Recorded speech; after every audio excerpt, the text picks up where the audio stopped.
We said to them because Trump is a very decent and honorable human being. He speaks the truth the same way that I do, not minding who is pleased. There is no space for political correctness. He calls things the way he sees them. When the clown they have in Asorok, the mask wearer, gave the claim, he said, Trump asked me why I am killing Christians in Nigeria. President Buhari, the one that is dead, raised as a mask-wearing doppelganger to deceive the idiots. Go to my page again, of course, the post is being suppressed by Facebook, he will say it. The mask, you can see the mask on his face. You can see his fresh hands, fresh hands of a supposed 80-year-old. And you're telling me that people are sensible and reasonable? I doubt that very much. I doubt it very much. And they come to me, they say, oh, don't talk about it. You shouldn't. Don't talk about it. I said, are you blind? Are you blind? Can you not see a mask? Can you not see the hole on his neck? Are you blind and foolish that you cannot see those things? But because there is a climate of fear, a climate of suppression and subjugation, a climate of betrayal, a climate of treachery, a climate of sabotage, a climate of oppression. That is why none of you can stand up to speak the truth, to say that little boy can never be an 80-year-old. Look at his hands. He's there for the whole world to see. And you don't want me to speak that very truth because you have something to hide, because you're compromised, because you're a traitor. Only traitors are afraid of the truth. Trump asked me why I am killing Christians in Nigeria. Let me ask some of you, has the Pope ever been this brave to call Asorok and to say, why are you killing Christians? Has the Democratic Party in America been able to call and say, why are you killing Christians? Has the Archbishop of Canterbury been able to call? How about all the mega Pentecostal pastors that come to the zoo, you go for their crusade, have they ever called? It's only Trump who said to the idiots they sent to him, why are you killing Christians? If you cannot love such a man, who are you going to love? Has Obama ever said such a thing before? Why are you killing Christians? No, he will never say it, because he is part and parcel of the problem. And tomorrow idiots will still say, why are you supporting Trump? Why did you support Trump? Your common sense cannot tell you that this man that confronted Jubril, when they sent Jubril to him, that said to Jubril, why are you killing Christians? Because if you present a squirrel to them as your president, they will accept. If you present a madman, a completely mad, if you bring a madman and say this is your president, of course they'll accept it. Any idiot is sent to America, they will accept. Even if the idiot is wearing a mask, they will accept. Jubril went to America and Trump asked him this question. Which American president has ever done that before? Did the British Prime Minister do it? Why didn't they say, Theresa May called me and asked me, or David Cameron, or Boris Johnson? No, it's only in the whole world, only Trump is concerned for the dying Christian niggers you have in the zoo. And that is the man people say is a racist. Those who are not racist, those who claim they love you, you are being slaughtered. They cannot ask after you. It is the man you claim is a racist that is asking after you. This is how foolish black people are. They bring out their sentimental mumbo-jumbo crap. Rubbish. Every time you tell them the truth, they can never ever absorb and assimilate that very truth and do something with it. Never in their lives. They prefer lies. That is why I like Trump. He tells you the truth the way he sees it. He doesn't give a damn how you're going to feel. That is inconsequential to him. What matters is the truth. And that truth has been spoken. If not that this idiot opened his mouth to say it, will you understand the amount of work that people are doing in Washington to try to highlight the plight of dying Christians in the zoo? All your pastors are concerned about is who insulted who and how much tithe you're going to pay. Your pastors see you the same way that the Fulani see you. They know you're foolish. Your pastors understand how foolish all of you are. That is why they treat you the way they treat you. And the Fulanis understand how hopeless and crazy we are. That is why they treat us the way they treat us. That is why they can kill you and talk about unity. As that's not telling you, they're telling you, oh, let's remain united. Oh, one united Nigeria. We intermarry. We know each other. You have your chemist shop in Bauchi. You have another chemist shop in Brennan Kebbi. You are selling spare parts in Kaduna. Can you imagine such rubbish? You are killing me. When I ask you to stop killing me, you tell me, oh, don't worry. Think of the things that unite us together. They know we are hopeless. We are sentimental fools. We are always very emotional. We are not cold and rational. Always emotion. Always allowing our, should I say, nonsensical mentality. That is why we are poor. Let me tell you something. If you want to seriously change your life for good, sit down and ask yourself the following questions. Why are black people poor? Why is it that no African country can manufacture an aeroplane? I mean manufacture, not assemble. Why is it that no African country can feed itself without foreign aid? Why is it that despite the abundance of technology and knowledge, scientific knowledge, people are still homeless in Africa? People are still poverty-stricken in Africa? Ask yourself these questions. And if they don't, take what we preach, ask yourself a very simple question. Why are we living on top of oil, yet there is no running water? We drink the water that we go to defecate in. Ask yourself that simple question. Why do we have oil pollution in our land when Shell and other people, RG and Halliburton, who are extracting oil from our land, there is no oil spillage in their own country? There is no pollution, no environmental degradation. Any day you answer those questions, believe me, you will change. If you fail to ask yourselves those questions, then you are finished. A black man is the worst creation on this very earth. I say it without apology to any idiot. The most useless thing God ever created is the brain of a black man. They don't reason very well. Trump is fighting for you. You have not fought for yourself before. You have never ever before called Asherok to say, why are you killing Christians? But you can open your useless nigger mouth, your useless black nigger idiotic mouth to disparage Trump because you're foolish and very, very hopeless. And that is why Fulani are messing with you. All of it. And where they leave off, your useless pastors will round it up for you. They protested against fuel hike during Jonathan's regime because Jonathan was a gentleman. Where are those pastors today?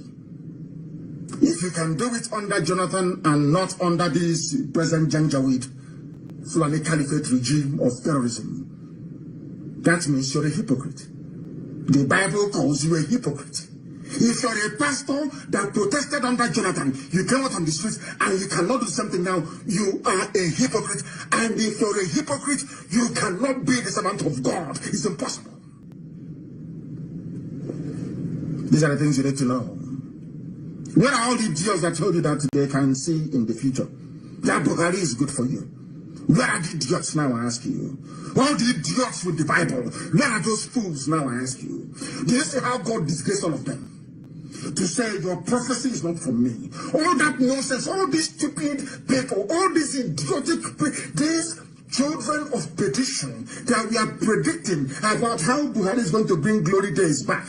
Where are those fools now? But you being a black idiot that you are, Tomorrow when they call you, you go to the adoration ground. Tomorrow when they call you, you go to their huge dome. And you give them your tithe, your offering, you plant, you sow, you water the seed. Because you are black, because you are unreasonable, because you are foolish. They came out to protest under Jonathan. Yes? Ask your pastor. It's an assignment. On Sunday, all of you, or those of you that go to church, ask them, Pastor, Super Pastor, why was it that under Jonathan you came out to protest, sir? You call him Daddy Gio. Daddy Gio, how come under Jonathan all of you came out to protest? Daddy, why don't you go and protest now? He will not go because he's a hypocrite. He's a child of Lucifer. You people don't want to hear the truth. The problem with black people is that you don't want to hear the truth. You don't like it. But as the scriptures made us to understand, that truth will set you free.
Why all this Trump? Why always you talk about Trump? We said to them because Trump is a very decent and honorable human being. He speaks the truth the same way that I do, not minding who is pleased. There is no space for political correctness. He calls things the way he sees them. When the clown they have in Asorok, the mask wearer, gave the claim, he said, Trump asked me why I am killing Christians in Nigeria. President Buhari, the one that is dead, raised as a mask wearing doppelganger to deceive the idiots. Go to my page again, of course, the post is being suppressed by Facebook, he will say it. The mask, you can see the mask on his face. You can see his fresh hands, fresh hands of a supposed 80-year-old. And you're telling me that people are sensible and reasonable? I doubt that very much. I doubt it very much. And they come to me, they say, oh, don't talk about it. You shouldn't. Don't talk about it, Buhari. I said, are you blind? Are you blind? Can you not see a mask? Can you not see the hole on his neck? Are you blind and foolish that you cannot see those things? But because there is a climate of fear, a climate of suppression and subjugation, a climate of betrayal, a climate of treachery, a climate of sabotage, a climate of oppression. That is why none of you can stand up to speak the truth, to say that little boy can never be an 80-year-old. Look at his hands. He's there for the whole world to see. And you don't want me to speak that very truth because you have something to hide, because you're compromised, because you're a traitor. Only traitors are afraid of the truth. Trump asked me why I am killing Christians in Nigeria. Let me ask some of you, has the Pope ever been this brave to call Asorok and to say, why are you killing Christians? Has the Democratic Party in America been able to call and say, why are you killing Christians? Has the Archbishop of Canterbury been able to call? How about all the Pentecostal, mega Pentecostal pastors that come to the zoo, you go for the crusade, have they ever called? It's only Trump who said to the idiots they sent to him, why are you killing Christians? If you cannot love such a man, who are you going to love? Has Obama ever said such a thing before? Why are you killing Christians? No, he will never say it, because he is part and parcel of the problem. And tomorrow idiots will still say, why are you supporting Trump? Why did you support Trump? Your common sense cannot tell you that this man that confronted Jubril, when they sent Jubril to him, that said to Jubril, why are you killing Christians? Because if you present a squirrel to them as your president, they will accept. If you present a madman, a completely mad, if you bring a madman and say this is your president, of course they'll accept it. Any idiot is sent to America, they will accept. Even if the idiot is wearing a mask, they will accept. Jubril went to America and Trump asked him this question. Which American president has ever done that before? Did the British Prime Minister do it? Why didn't they say, Theresa May called me and asked me, or David Cameron, or Boris Johnson? No, it's only in the whole world, only Trump is concerned for the dying Christian niggers you have in the zoo. And that is the man people say is a racist. Those who are not racist, those who claim they love you, you are being slaughtered. They cannot ask after you. It is a man you claim is a racist that is asking after you. Do you see how foolish black people are?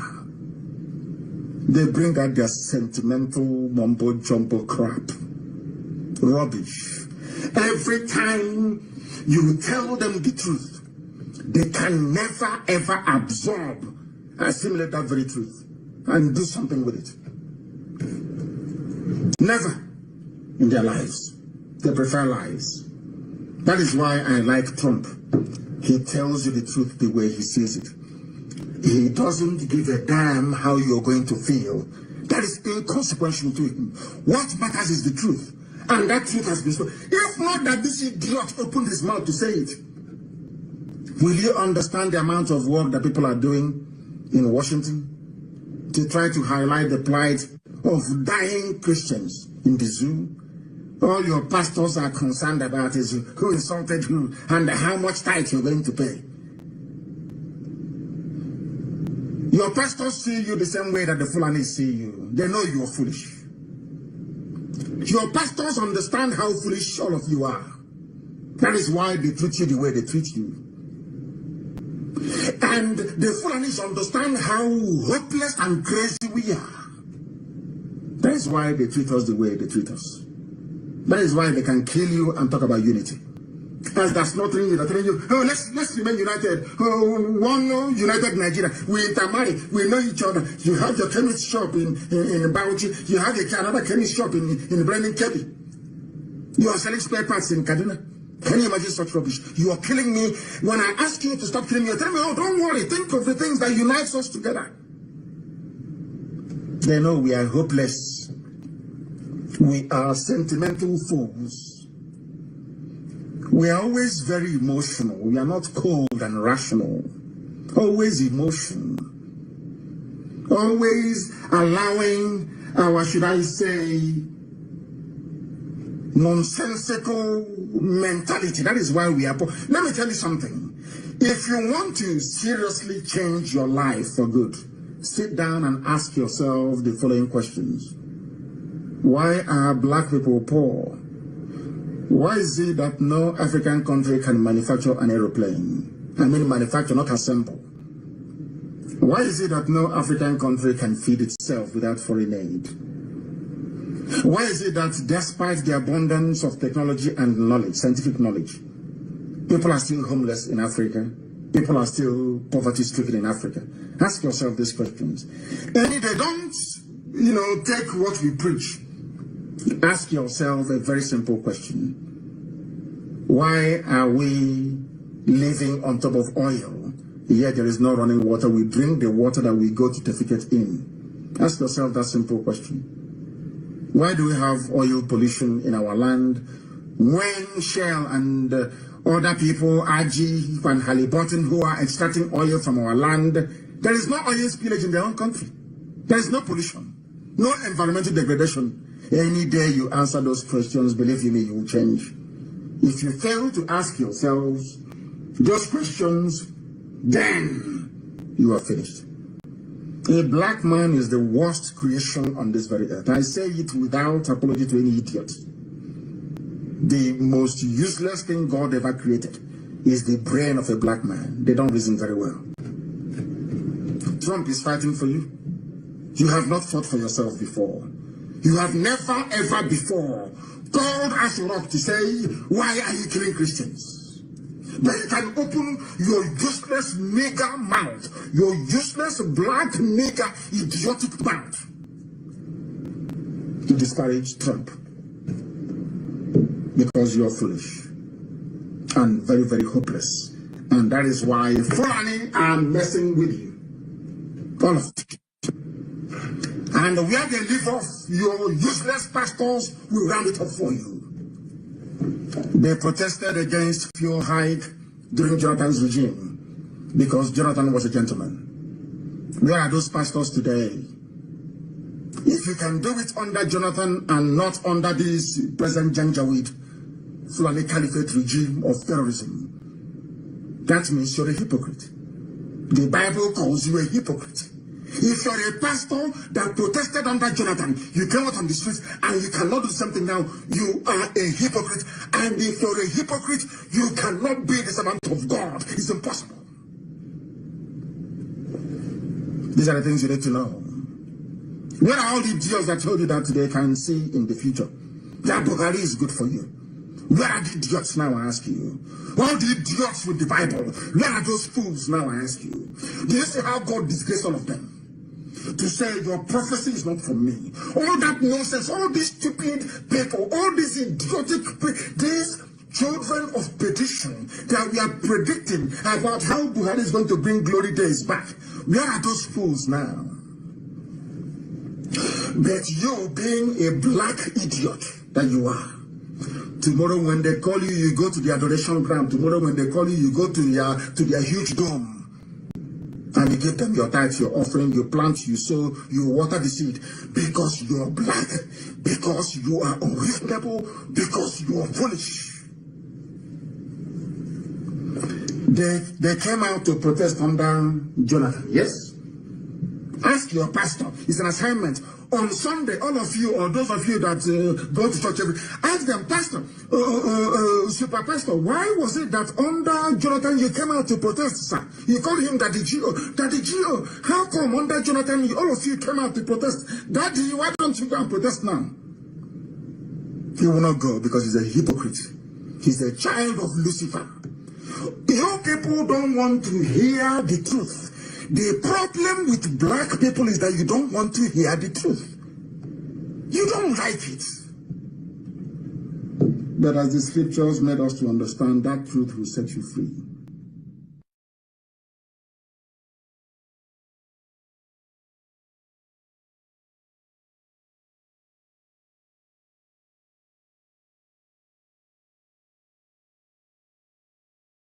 I want to tell you that the agreement between the British and the Fulani has collapsed. And the only person that collapsed it is Trump. I want the world to understand this. The only person that collapsed that devilish arrangement whereby the Fulanis have been guaranteed in perpetuity, the advancement of their hegemonic interest right across the whole of West Africa, not just in the zoo. As long as Britain gets their free oil, as long as there is enough money to pay every successive director of the United States Department of State, as long as there is enough money to bribe all ambassadors coming to Abuja. Before that, it was Lagos. As long as they have enough money. They were prepared to do anything they like to kill as many people as possible, to run the government into the ground, to go like there is no tomorrow, to display their mediocrity at its very worst.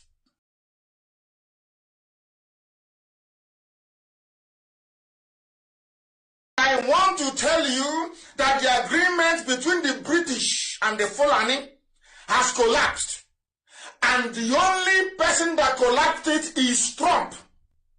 I want the world to understand this. The only person that collapsed that devilish arrangement whereby the Fulanese have been guaranteed in perpetuity, the advancement of their hegemonic interest right across the whole of West Africa, not just in the zoo. As long as Britain gets their free oil, as long as there is enough money to pay every successive director of the United States Department of State, as long as there is enough money to bribe all ambassadors coming to Abuja. Before that, it was Lagos. As long as they have enough money, they were prepared to do anything they like to kill as many people as possible, to run the government into the ground, to go like there is no tomorrow, to display their mediocrity at its very worst.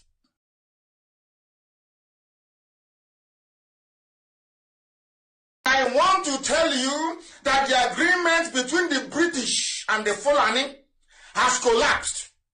And the only person that collapsed it is Trump.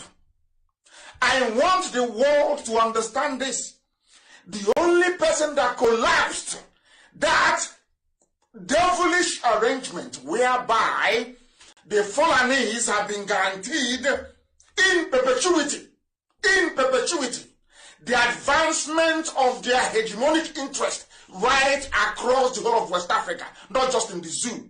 As long as Britain gets their free oil, as long as there is enough money to pay every successive director of the United States Department of State, as long as there is enough money to bribe all ambassadors coming to Abuja.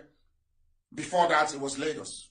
As long as they have enough money, they were prepared to do anything they like to kill as many people as possible, to run the government into the ground, to go like there is no tomorrow, to display their mediocrity at its very worst.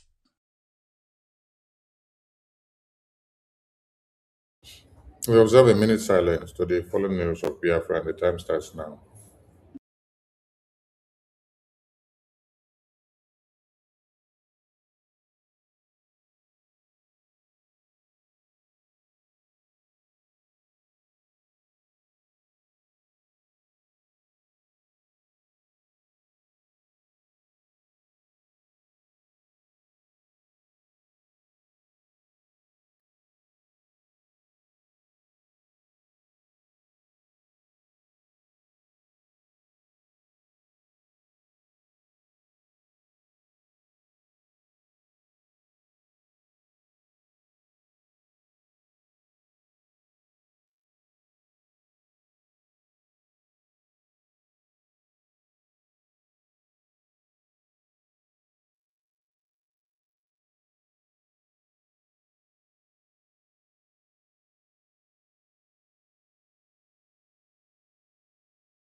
We mourn our heroes' past, we celebrate them in our heroes' living as we continue to fight on to see that Biafra is fully restored.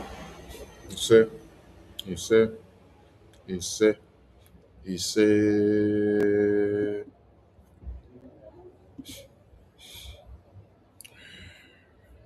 Greetings to Biafran people and lovers of freedom. Happy New Year to all of you. And we bring you good tidings.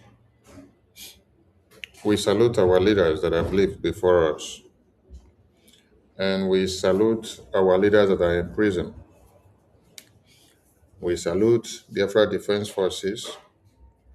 We salute all Biafra standing their ground to support and to fight with everything in their blood.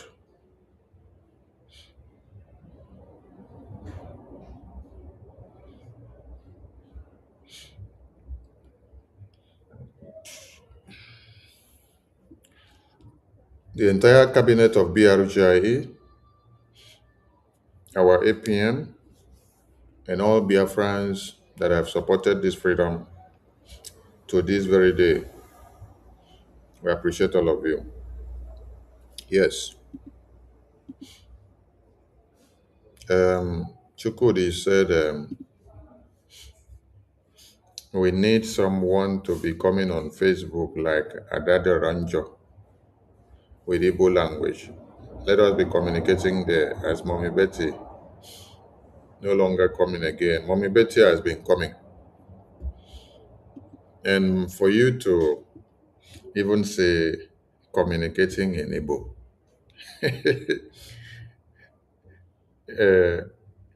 people that want freedom don't decide the language you should speak to them before they go for their freedom. Yes, Chukudi. People that want freedom don't decide the language that should be spoken for them before they go for their freedom. You see, the Iranian people, Iranians have their own local language,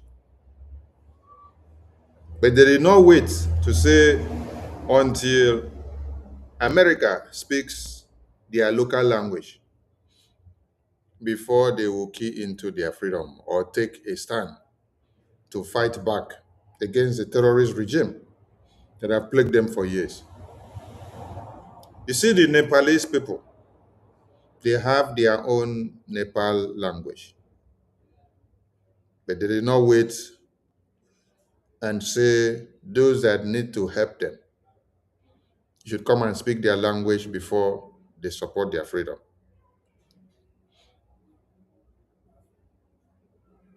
Even when our eternal leader, Ojukwu, was here, when he spoke in English at some point, he spoke our language inside. Did that change anything? When he went to, was it Lagos or Abuja, to commission markets that our brothers and sisters built, he told them that they are Ewu. He told them in our own language, Ewu Igbo or Ewu Biafra. That is what he told them. He did not say it in English. He said it in our own language, that they are goats.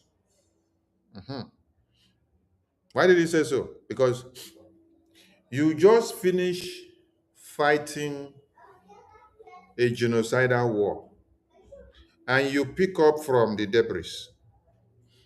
You're starting life. Then the first place for you to carry all your resources to is to take it to Lagos or Abuja to go and start creating development there. Seeing too well that the 3 R's have not been accomplished. The wounds that were given on your body have not healed. The first thing you should have done is how to fix your house. Start the development from your homeland before you go down to Lagos or Abuja. When they go to Lagos and Abuja and Kaduna and Kano to go and start developing that side and investing all the money there, Do they speak Igbo to the indigenous people of Lagos? Do they speak Igbo to the indigenous people of Abuja?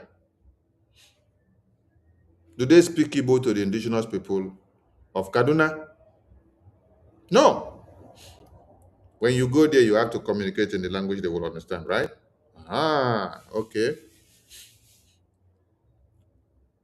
Mazin Nnamdi Kanu has been speaking in our language for how many years? When you listen to this message I just played now, before he finished one sentence, he has could mix and could switch into our languages so that you can be able to also get the real meaning in our language, right?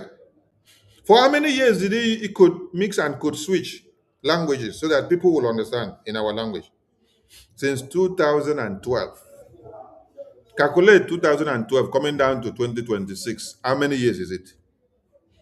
Did that change anything in the brains of our people? See, it is not how long or how far you have been doing it. It is how determined, how ready are you? I will speak to you now. If you are ready, you will act with every sense of urgency and commitment than somebody that have been answering the name and carrying the uniform and wearing the beret for the past 10 years. This is something you should see. Myself has been around for how many years? IPOB as organization has been around for how many years? What did they show for it? What result did they bring on the table? They made Mazin Nnamdi Kanu to gather Biafrans. They put in their commitment. They committed so much money, hoping that there is a lobbying ongoing between IPOB and the American government. But there was nothing to show for it because the people that surrounded him were criminal minded. They were stomach based freedom fighters, personal interest based freedom fighters, people that need something back in return. Yes. As they come in, they check what will they get in return. First, they will be looking for position. This one will say, I want this position. This one will say, I want this position. I want to become this. I want to become the same problem that affect you people during 1967 to 70s. When we were in the middle of war, Azikiwe was telling Ojukwu, he wants to be the leader. Yes. Wait, let us get the democratic process. When we finish getting the Biafra, administration will come. You can come and go into the political party, vote and become leader. There will be political parties. For now, it is a military warfare that we are into, and we need military experienced men in the war council. That one no enter in brain. The next one was that Ife Juna said he is higher in rank to Ojukwu. Why should it be Ojukwu that should be the leader? You are in war. You are in war. And then somebody initiated the process. The person that was the governor of the Eastern region is the person that raised the flag to declare Biafra. And then you now, you come to tell him that he needs to step down for you to now climb up and be the leader because you are higher in education and in rank than him. Hi! Every other person fought for their own freedom without rancor. You people brought your own. You decide to bring self-pride, ego, backstabbing, and hatred. Where did it land them? They decided to plan how to eliminate Ojukwu and Philip Effiong. Hey! Sabotage. Sabotage that has become a curse to many of you till today. Yes. That is why many of you cannot sleep and wake up without thinking of one sabotage that you will do. Today you sleep and wake up and then you see Owazirike fronting his group of Mazop de facto government. Then, is it only Owazirike? Okay. You see Orabo Fulani doing her own. You see a Machoma doing her own. And then, the leaders you have in prison, they now start validating all these useless groups. What leader stays in prison and then start validating different groups instead of you to work with one government? Mazi Nnamdi Kanu came to court. He is fully aware that it is BRGIE that is working in Washington, D.C. Congress, that is creating awareness and taking the case of Biafra, is kidnapping and imprisonment to the U.S. Congress. He did not say Biafrans. Everybody should go and identify with BRGI to give them all the support. What did he say? He said, Ambassador Group, World Igbo Congress, AVID. Did he cause nonsense there? Yes. Which leader stays in detention and then they will be validating useless groups? Our PM now is validating a MAC group, validating a Rabu Fulani group. And these are the same groups that are coming back to come and start calling BRGIA now. They are coming to come and start calling Okenkere and say, oh, the responsibility they give us, we cannot carry it to come and carry this responsibility. No, I thought you people can carry responsibility. You people said Okenkere cannot do anything, cannot achieve anything, cannot go front, cannot come back without you people. Now, what difference have you all created? The difference you have all created is what? Chaos. And who is helping you people to go mad? It is your leaders in prison. Yes. That is why in this 2026, you must understand something. It is not your leaders in prison that should decide your fate as someone that is walking freely. I will not also blame your leaders as well. I will blame you people that are here. Because your leaders have seen that you have all become useless in your brains. That is how you have to resort to coming to them in prison to come and ask them questions. Instead of you to put your brain in gear, to think of what to do, to determine the resolve and what you have to put on the table, how you can bring people to the table, bring like minds, open the floor, call meeting, call those that are here, not people that are in prison. Call those that are here, bring them to a round table. Ask them what they want to contribute to this very freedom fighting. How you want to move forward. What they have in stock to offer in this 2026. And this is what Honorable APM is doing, His Excellency. He has opened the floor to everybody. Since 2025, he has been preaching and said, everybody come down from your high horse. Come, sit down on the table.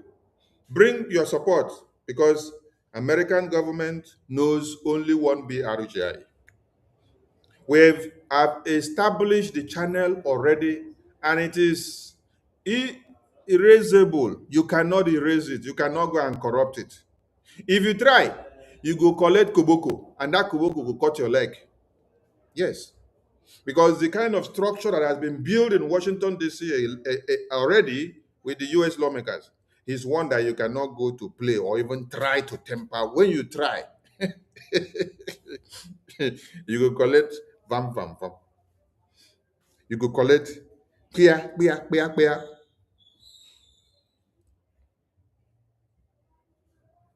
In 2026,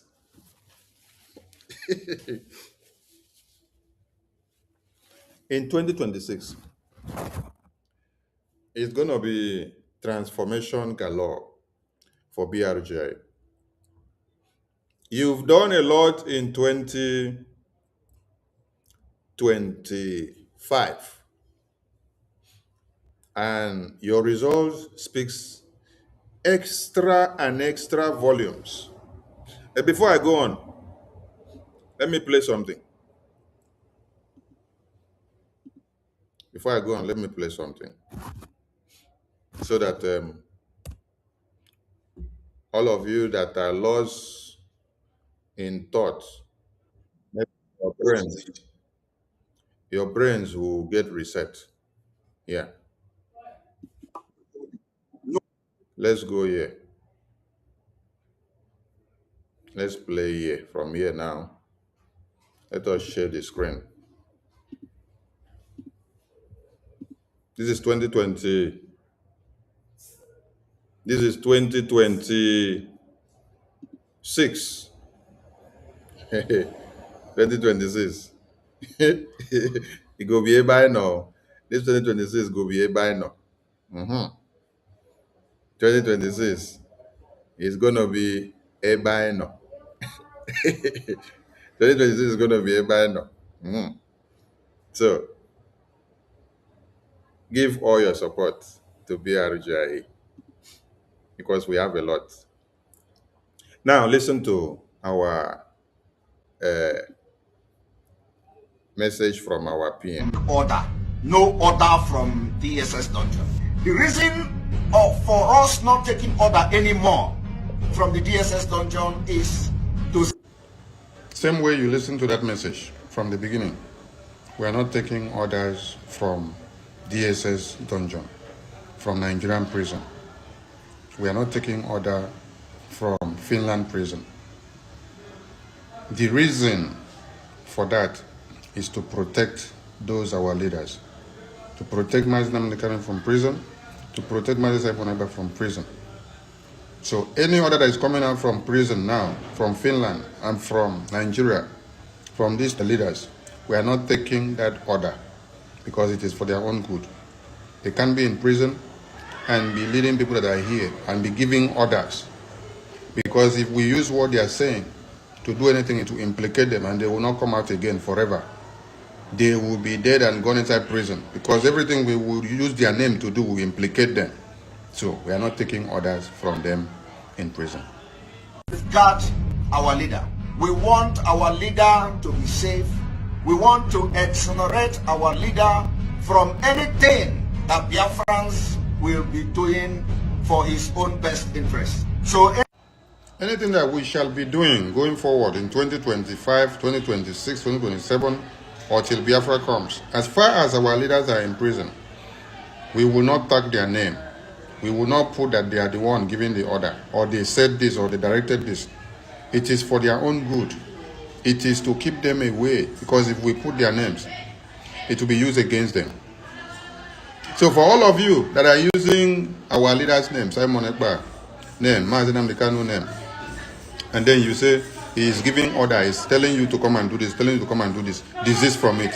And all of you that are trying to follow that a message that a man and the rest of them are former are sending to you, you are digging the graves of our leaders that are in prison. Stop it, because you're going to implicate them the more. Somebody cannot be in prison and be the one giving you orders here. any actions that Biafra people will be taking in Biafra land, you don't attach Mazinam Dekano to it. Any action that Biafrans will be taking, BRGIO, Biafra Defense Forces, or Biafrans in the homeland, or any Biafran taken for Biafran quest, don't attach Mazi Simon Ekpa name to it, or Mazinam Dekano. Don't tag their name to implicate them. Any action that Biafrans will be taking in Biafra land for the freedom of Biafra, the freedom of Mazinam Dekano, and freedom of all prisoners of conscience, you don't bring Mazinam Dekano to it. Order. No order. I believe the message is very clear. Yes, because I don't see how a leader or our leaders that are in prison can stay in prison to give you order to sit at home or don't sit at home. Block the website of BRGIE to stop the funding of Biafra Freedom, or destroy the database of the ID card, or destroy the IOU and call people and corrupt their mind and tell them that it is now a scam,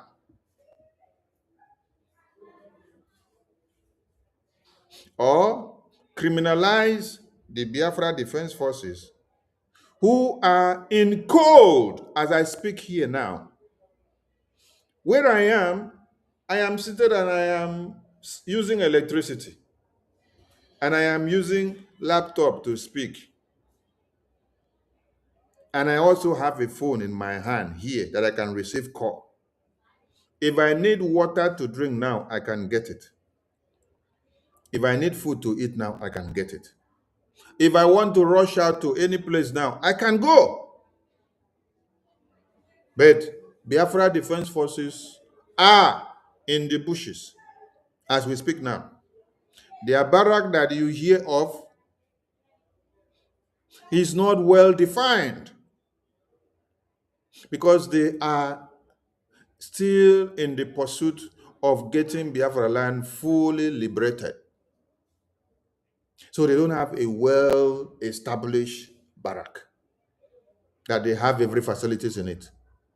They are in the bushes. They are in cold. They don't have the freedom to the kind of life that all of you live out there. But these are men that sacrifice their lives for you. But some of you don't care. Some of you don't care to the point that you can come out to the media and call them kidnappers. You can come out to the media and call them criminals and call them fraudsters. And this is coming from people that had claimed to be working in BRGI before now. And these are the people that your leaders that are in prison are validating, right? That is why I said, if your brain is working well, you should ask yourself, why didn't these your leaders, when they were here, not in prison, why didn't they validate IPOB group? Why didn't they validate Chinas and Woru? Why didn't they validate Wazirike? Why didn't they validate Boko Haram? I'm asking you a question. All these are groups that work against you. Why didn't they validate governors of one Nigeria that are serving in Biafra land? Why didn't they validate all these people? Why didn't they validate Ohanes Ndibo? Why didn't they validate Walibo Congress? Why didn't they validate AVID? Why didn't they validate all the ambassador groups that they call names? Why is it that it is now that they are in prison, that they are validating people that are working to destroy the defense forces that are in the homeland? It is because when you have become very useless, being free here, not tied to a chain, you are free here, then you don't know what to do with your brain. You now go to go and disturb the leaders that are in prison. And when you want to do your evil, you go and tie them down to the evil that you're doing. That is why your evil will cut up with many of you. Leave these leaders in prison alone. You can listen to the video I played. Maisai Monegba there said, Biafrans are not this time. As at this time, I think BRGI was not formed yet. As at this time, we were still in autopilot. He said, Biafran people are not taking orders and will not take orders from Nigerian prison. that is, invariably will not take orders from our leader, Mazin Nnamdi Kanu, in prison. Why? For us not to do what? To implicate him. For us not to incriminate him. For us not to put him into trouble. Because they are behind bars. And then when you now drag their names into everything that we do, every orders that we carry, or directions that we take, or whether we go to Washington, D.C. and do that, or whether we strike a deal with Washington, D.C., or whether we have new allegiances, or whether we have a pact with anybody, or whether we go and defeat anyone or destroy the enemies of Biafra, don't put their names to it. We bear responsibilities for that, and we don't join them all together because you have to protect them, except you don't want to protect them. From DSS dungeon. The reason for us not taking order anymore from the DSS dungeon is to... Same way you listen to that message from the beginning. We are not taking orders from DSS dungeon, from Nigerian prison. We are not taking order from Finland prison. The reason for that is to protect those our leaders, to protect Mazin Nnamdi Kanu from prison, to protect Mazin Nnamdi from prison. So any order that is coming out from prison now, from Finland and from Nigeria, from these leaders, we are not taking that order because it is for their own good. They can't be in prison and be leading people that are here and be giving orders. Because if we use what they are saying to do anything to implicate them, and they will not come out again forever, they will be dead and gone inside prison, because everything we will use their name to do will implicate them. So we are not taking orders from them in prison. Guard our leader. We want our leader to be safe. We want to exonerate our leader from anything that Biafrans will be doing for his own best interest. So anything that we shall be doing going forward in 2025, 2026, 2027, or till Biafra comes, as far as our leaders are in prison, we will not tag their name. We will not put that they are the one giving the order, or they said this, or they directed this. It is for their own good. It is to keep them away, because if we put their names, it will be used against them. So for all of you that are using our leaders' names, Simon Ekpa name, Mazin Nnamdi Kanu name, and then you say he is giving order, he's telling you to come and do this, telling you to come and do this, desist from it. And all of you that are trying to follow that a message that a man and the rest of them are former are sending to you, you are digging the graves of our leaders that are in prison. Stop it, because you're going to implicate them the more. Somebody cannot be in prison and be the one giving you orders here. Any actions that Biafra people will be taking in Biafra land, you don't attach Mazin Nnamdi Kanu to it. Any action that Biafrans will be taking, BRGIO, Biafra Defense Forces, or Biafrans in the homeland, or any Biafran taken for Biafran quest, don't attach Mazin Simon Ekpa name to it, or Mazin Nnamdi Kanu. Don't tag their name to implicate them. Any action that Biafrans will be taking in Biafra land for the freedom of Biafra, the freedom of Mazin Nnamdi Kanu, and freedom of all prisoners of conscience, you don't bring Mazin Nnamdi Kanu to it. Order. No order from DSS dungeon. The reason for us not taking order anymore from the DSS dungeon is to... Same way you listen to that message from the beginning.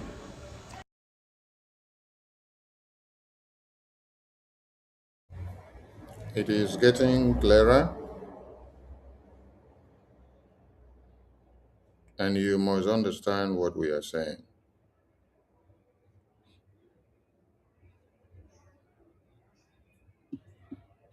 So if you are part of those that their brains are not working well since 2025, I believe it is time you reset your brain now in 2026. I have some of my ministers in the house who would love to speak, so I will bring them in. Please, if you want to join the studio, you can come in and join the studio so that you can say something. Uh, Minister Amobi, our original COS, please, you can pick up the mic if you're ready to speak. If you're not ready, you let me know. Honorable Betty, you can pick up the mic if you're ready to speak. If you're not ready, you let me know. So, order. No order. Biafran people, 2026. I want to tell 2026 is going to be a different year.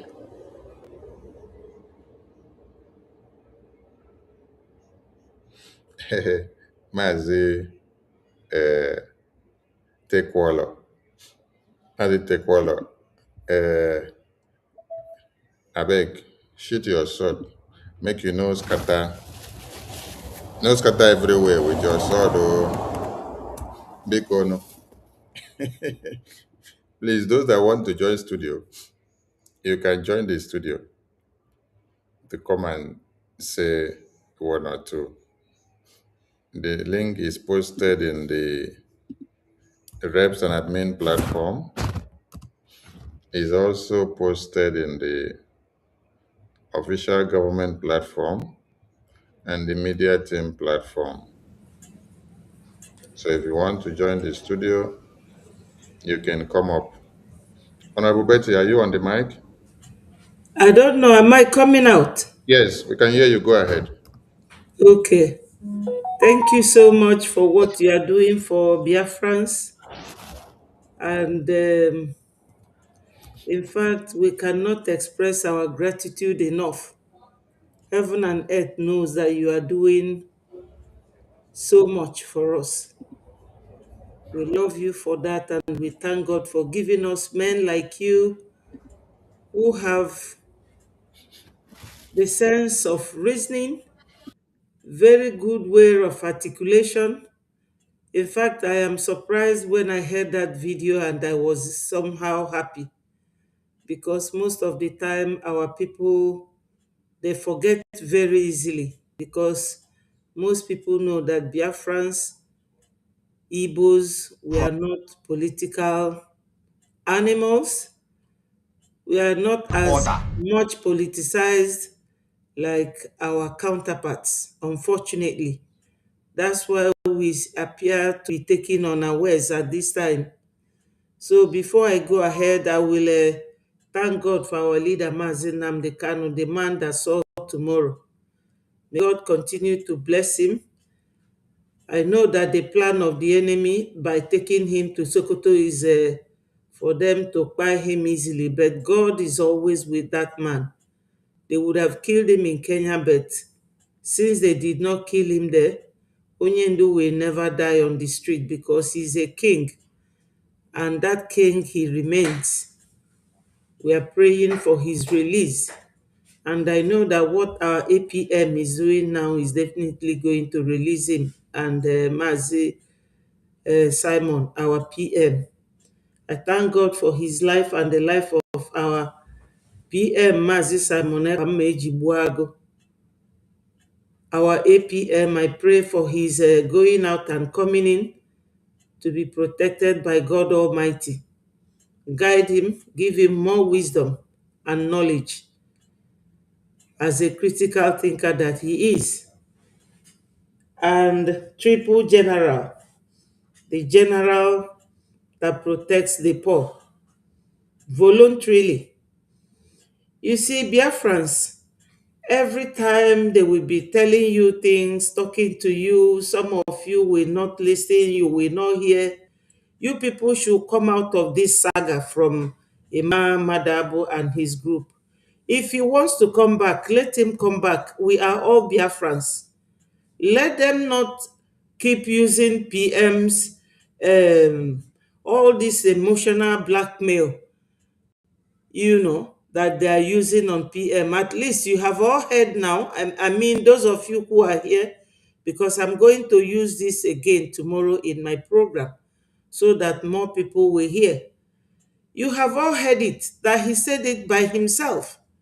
It is like a law or rule made by somebody, and you will all be pushing that person to overlook the rule.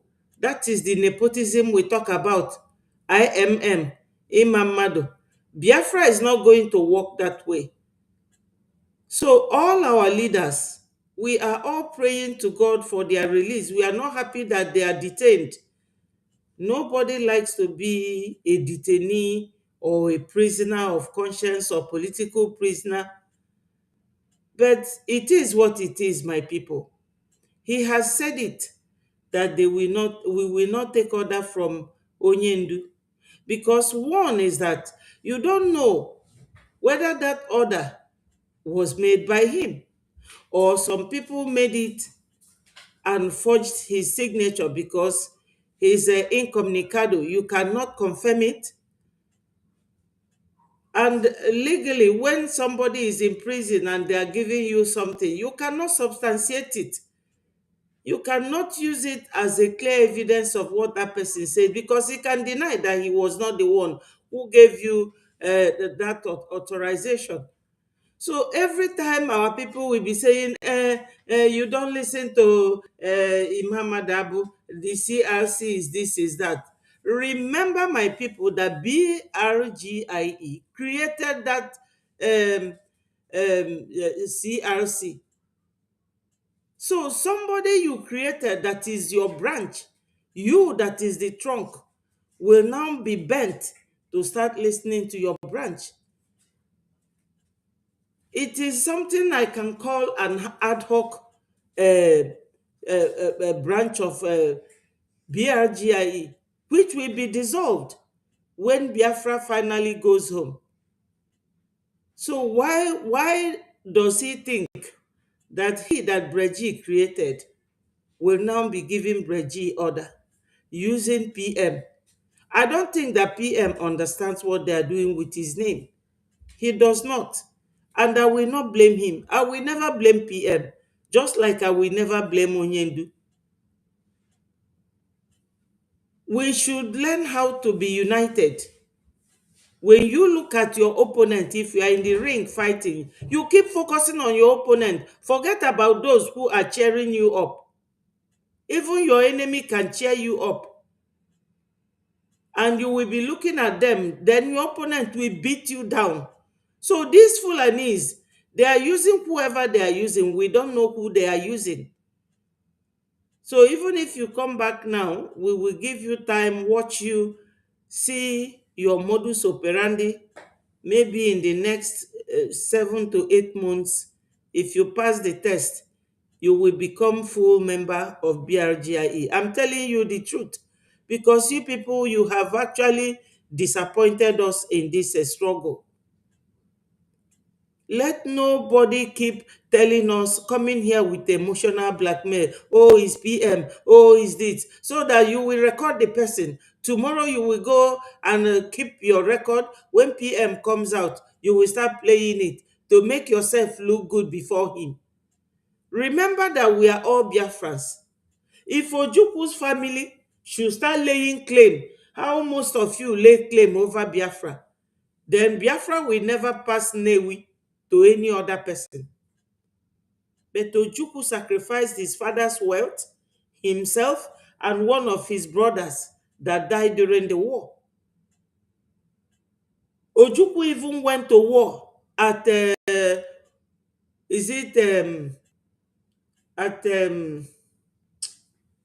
is this place? Uguta. And the Biafran boys were crying, Oga, go back. They will get you, they will get you. He refused. He went to war and fought. So if his family is going to lay claim on Biafra, then that means that Biafra is a family business. Biafra belongs to all of us. I love PM so much because he's a powerful man. He's a gallant man. He came out with all his heart. But all these people that surrounded PM that time, they all deceived him. And you have all seen it. So let nobody, say, oh, I will not donate anything until PM comes out. No. Come and donate, even if it is an anonymous donation. it will help in what we are doing, because our PM is also a Biafran. Let our people learn how to work unanimously like a group.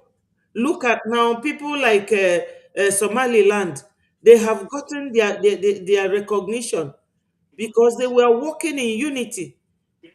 They were not working with all this emotional blackmail that most of you that goes to talk to PM from prison does.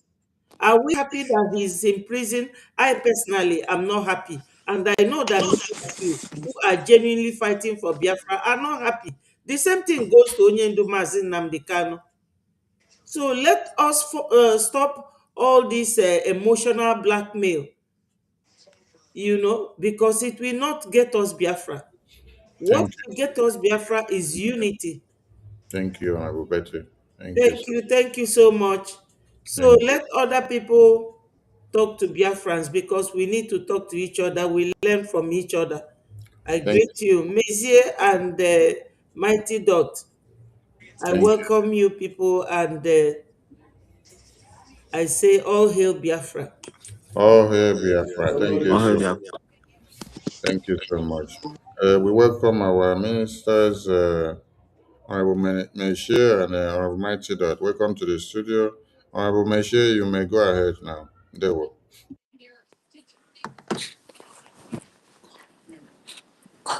Hello. Yes, go ahead, sir. We can hear you. There will from here. Oh, okay. I just want to greet the house. I just want to greet everyone. I want to say Happy New Year to everyone. I don't really have much to say today, but I just want to say welcome to the new year 2026. It's going to be a year of action, and we are ready for that. There we know.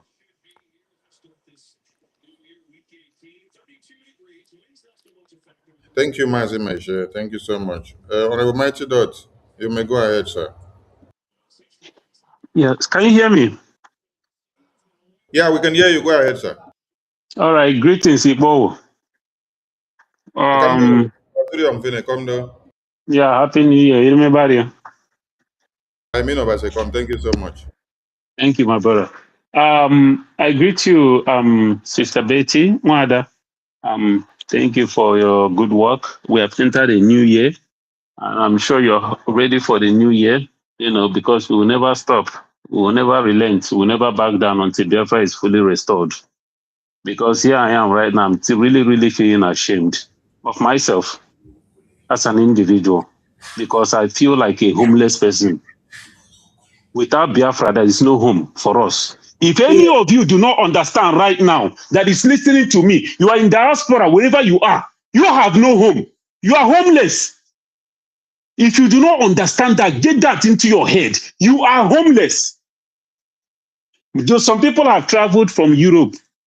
I greet you, Mazimez here. I greet you all Biafrans. I'm sorry that I just jump started, but this is just crazy. We've entered a new year and we are still here trying to do some explanation and do some begging for people to come and fight for their freedom. Those of you in diaspora in America, you traveled home for daily December. You go and enjoy yourself. While you are still there enjoying daily December, people were getting slaughtered. And after you enjoy, you travel back to America and continue your life where you stopped. But tomorrow, when Biafra is fully restored, all of you will now know a place called Biafra. All of you now found direction. All of you now know what Biafra is. Now we are crying and calling up. Many of you who are from the Biafran descent, you guys have just buried your ear in the water while we call for help. When things are happening in other countries, many of you will rise up and speak. But in your own backyard, you refuse to speak. You refuse to do anything. Many of you blew up thousands of dollars. This very Christmas that just passed and New Year, not just in traveling alone, you blew up so much money to enjoy yourself. We are here calling for freedom. Many of you are opportunists. I heard our information minister talking about Wazirike. See, time has come this year. No more bullshit. We should stop praising these motherfuckers Wazirika we've been calling, trying to make him feel recognized. This man has been seeking for years. When Nigerian politicians come, he will endorse them and they give him money. Supporting Nigerian politics. Now that he has seen that something is happening, turmoil is really happening, that we are shaking everywhere from Washington. Now he has stepped in. He has woken up from his slumber to come and do whatever declaration. I got Kando Otale, seriously, because this shit got to stop. All these opportunists, wherever they are, they don't want to call Joseph Okechukwu. He is there. I thought I saw him during that inauguration of Trump. If I'm not correct, he was there with Honorable Fulani in DC, whatever they were. And now he has come out to start making noise, talking about they are working. Tell me what this man is working. Where is he working for Biafra? All these people are opportunists. He's talking about that Igbos, they should support content creators, those who are talking about Igbo progress online. Those who are that he himself, that he does that. They send them money, he asks for the account, he send them money, he support them. But we are here. Wrong government. The only people that are shaking Nigeria from Washington. All these people have refused to recognize the BRGIA. Not only recognize, they don't even want to support. But they are giving money away to other people. But one body, one government that is actually making a headway, right from this issue of Biafra, before we were born, before we came into this world, nobody, no government, no organization has been able to make it to Washington, D.C., have gotten the ears of America, except this government. But what is it that our people are doing? The same ND and J Kanu spoke about. Why should you be Ogenkere? Why should you be Ansonia Parawa? Why should you be them that are championing this? That is why these people have refused to recognize this government that is shaking everywhere. But Abaso Saga go mile. I'm telling every one of you that is listening here, we will never let all these people get away with this. When our APM is speaking, some people think it's making noise. But many of you don't know some of us that are standing in the line on the side. We have plans. The government of Biafra in exile might take you on judicially. But we are waiting for you in Biafra. Okay, our ancestors will keep us alive. And we will make sure that you guys pay dearly. A country of over 85 million people. Every Saturday, how many people are gathered to make donation? Oh, you check on Zoom, less than 100 people on Zoom. But when you call for anything that is irrelevant, even if it's something that has to do with another country, you see our people, they will troop in there. But their own, they refuse. They turn blind eye. Every day, the same faces online on Saturday and Sunday. Bleeding, emptying their pockets. Some of us are not able to buy gifts for our children for Christmas. Some of you are busy lavishing, enjoying yourself with your family. And we are starving ourselves to bring freedom to you. All of you that have refused to support this freedom, we have entered another year again. If it's left for me alone, I will never beg. Because we've been managing and struggling. Throughout 2025, without their help. Them coming out to help will be very, very good. But we will never beg these people. We will never beg anybody to come and support their freedom. I've always said it. If you are being pushed and being forced and being coerced and being convinced to fight for your freedom, you do not deserve that freedom. You are a wasted sperm. And finally, before I say this, before I drop, I have a message for Britain. You know, when this message came, I was wondering when I'm going to say this. And then I heard that there's going to be a broadcast today by Gabriel. I said, wow, that's wonderful. And anybody that loves Britain, these people think we are joking. We are making noise online. But anybody that loves Britain, They should tell them. I don't care how they get this message. If they don't get it, it's entirely up to them. But Britain, anybody that loves Britain, they should go and tell them. They have 7 days. 7 days. If Britain do not openly broadcast and announce for the support of the dissolution of that contraction they created in that place, they be holding that contraction because they love it. It's their creation. They love it. So, be good if that thing become their portion. It would be nice if that country they created in Africa, that contraction becomes their portion. So 7 days, if Britain do not come openly and pronounce the dissolution of Nigeria, that contraction they created, Nigeria worse than twice worse than Nigeria will be the portion of Britain, and every single one of them that supported it. I beg them to dare my ancestors. Let them dare me, not me. Let them dare my ancestors. 7 days. And they will know if Britain does not fall this year in disarray, they will know that my ancestors do not exist. Enough is enough. Britain has 20%, they control 20% of the landmark in the world. There is no atom of remorse. Look at the chaos they created in that contraction that is destroying life every day.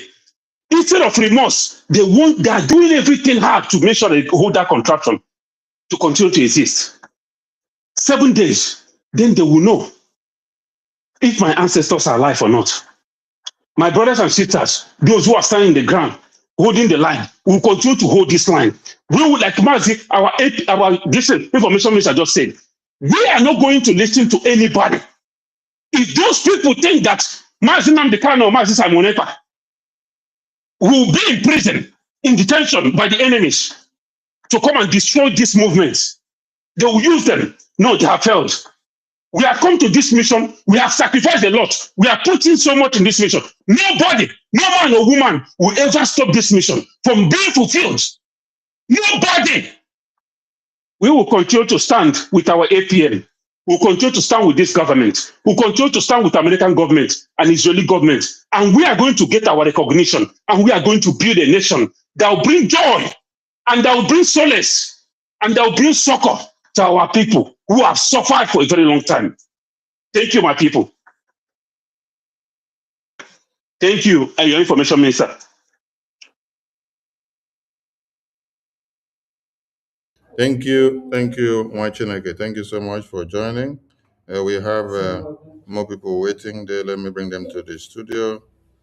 We have our honorable COS. We have Nelly.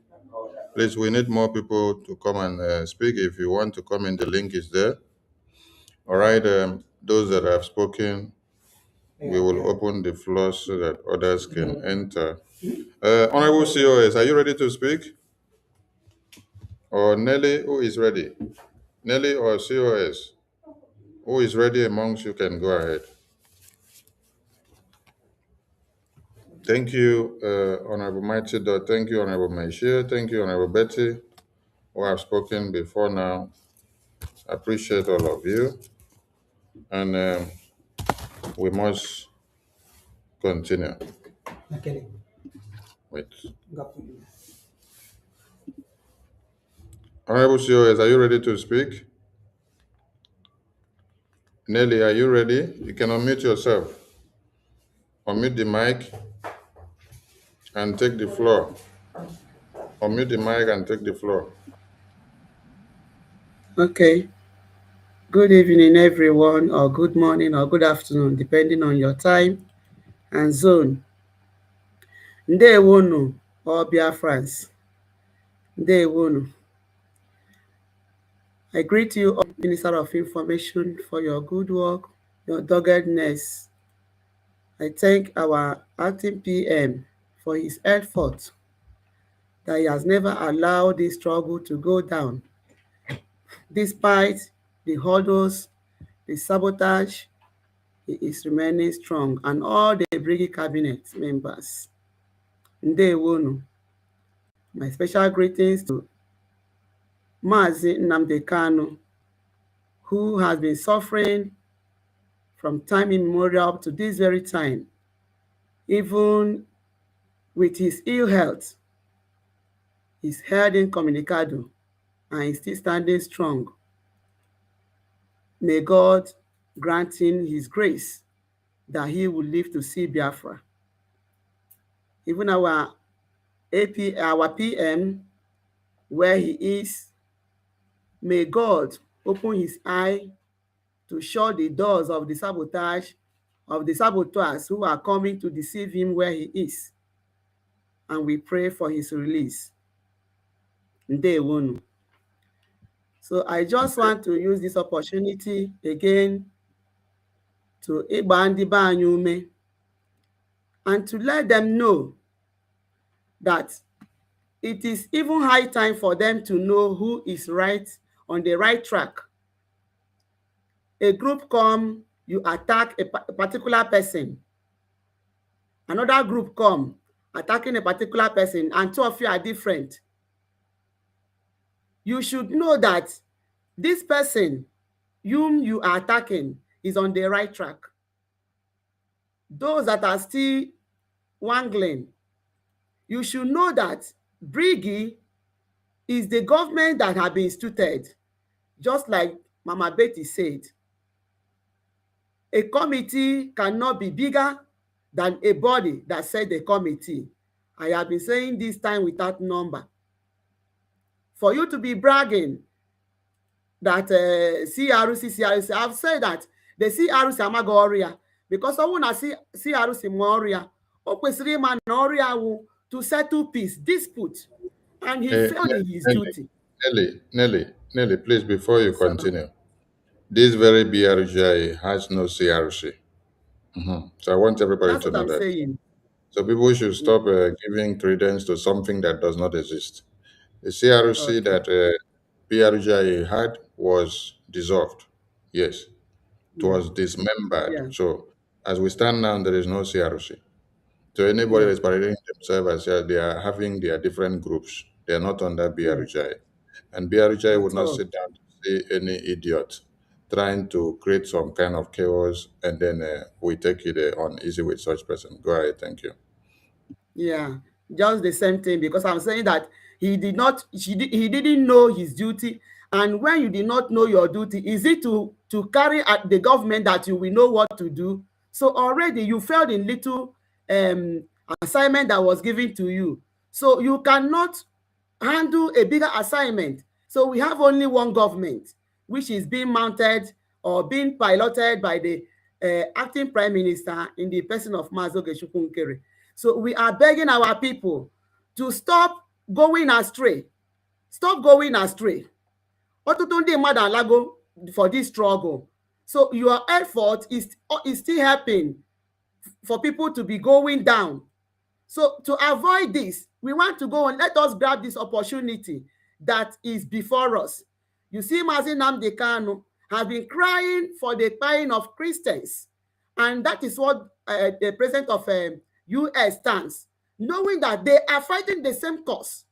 So if Mazi Nnamdi Kanu has been crying, just like what you played now. I also played the jingle, and I think on 2 days ago I made a program. So Mazi Nnamdi Kanu stands for Christians. I don't even know why Christians should also, all these pastors, should be keeping adamant when he is even the one crying for you. And now Mazi Donald Trump is also on the course, standing for Christians. You have seen Netanyahu, the president of Israel, standing also for Christians. Why should we be sleeping this time, this golden opportunity that we have? We have to make judicial use of it. Putano nebu no, putano from your hiding and come and support this struggle. Stop in the manura. Since Anabuno Punane Efisi Paka. Mazi Nnamdi Kanu has lectured for so many years, yet you did not understand. Mazi Epa came, yet you did not understand. Now you are seeing the action, knowing that Nigeria is gone and gone forever, gone for good, so that the light of Biafrans will shine forth. You are still remaining in the dark. When will you know something? Okay, sorry, sir, you said that Ojukwu went to Lagos. Ndị nzuzu, ewu. Is it not happening now? All the things you did, are you not ewu? For you to be investing, look at, if they don't burn your market today, tomorrow, in fact, they don't burn the Alaba, they will burn Ikotu, they will burn every market, only you. So that ewu he called you, is it not coming out? So why will you continue to be doing that? And some of you are still going to buy land when you know that your brothers that are there have even died because of heartbreak, and you are still going. After everything, we'll come here and be crying because it is you are our people. Just like Mazi Nnamdi Kanu, even standing for those that do not love him, because that's not Obi. Now we are crying. Come and support this struggle. Let us get this freedom once and for all, and jubilate like the where is this land? Somaliland. It is high time you come out. No matter what you have, it can go a long way. Even if you are not giving any shishi, stop sabotaging the struggle. If you are not giving a father, stop sabotaging it. Don't be going in the corner to be deceiving people. Now you said you are going to Finland. Mazi Simonekpa said this. You have played the video now. So those of you that are going to play good boys and good girls, you have heard it by yourself. Just like somebody that was coming to tell me, is it right to sue Biafrans? I said, Ngozi is doing that. I played the voice of Ngozi and say, okay, now tell me if Ngozi is right. If Ngozi can say Onyendu wants to be released, they want to release Onyendu. Who are those people he's referring? Mazo encourage them that they want to release Onyendu to come to Finland and Scotland. So now you have heard it. Is Ngozi on the right path? So you are going to Finland to deceive him. And he said that they will not take information or a message or order from Mazi Nnamdi Kanu. So why do you want another person to take order from the same person who is in the same incarceration? So who is fooling who? Please, Biafrans. Abambo otunogwe. Ababo otunogwe. Onawusogwe kapirako. You better know yourself and stop being deceived. And those of you that are going to deceive Mazi Simonekpa, there, stop it. Because he is not in his right senses, just as he said. Order cannot be taken from him. All right? So the judgment is there. He said it by himself. So judge yourself, you that are going to say that you are not taking order from Mazi Nnamdi Kanu, you are not taking order from Mazi Simonekpa. Even when Mazi Nnamdi Kanu was there, he never uttered what Mazi Simonekpa was doing. So why are you playing double game? We are wise. So stop deceiving Biafrans. Biafrans, stop being deceived. Support your freedom. This is a very golden opportunity given to us by Trump being returning back to seat. They won't. Thank you. Thank you, my dear. Thank you so much. I'm laughing because of the reaction of Nigerians. I'm seeing a post where they are actually reacting to how Nigeria is being viewed on the global stage. how BRGIA have rummaged Nigeria in Washington DC to the point that their leaders are being seen as political criminals, terrorist leaders, and Boko Haram sponsors. So the thing is really interesting. Maybe I'll bring the thing to the screen later. Thank you, Sorry, Nelly. Thank you so much. sorry, sir. Let me just come in Nelly. here for what you just said now. America Mm. has, Canada has called them, their leaders and their judicial system terrorists. So the government is a terrorist government. So why are they crying?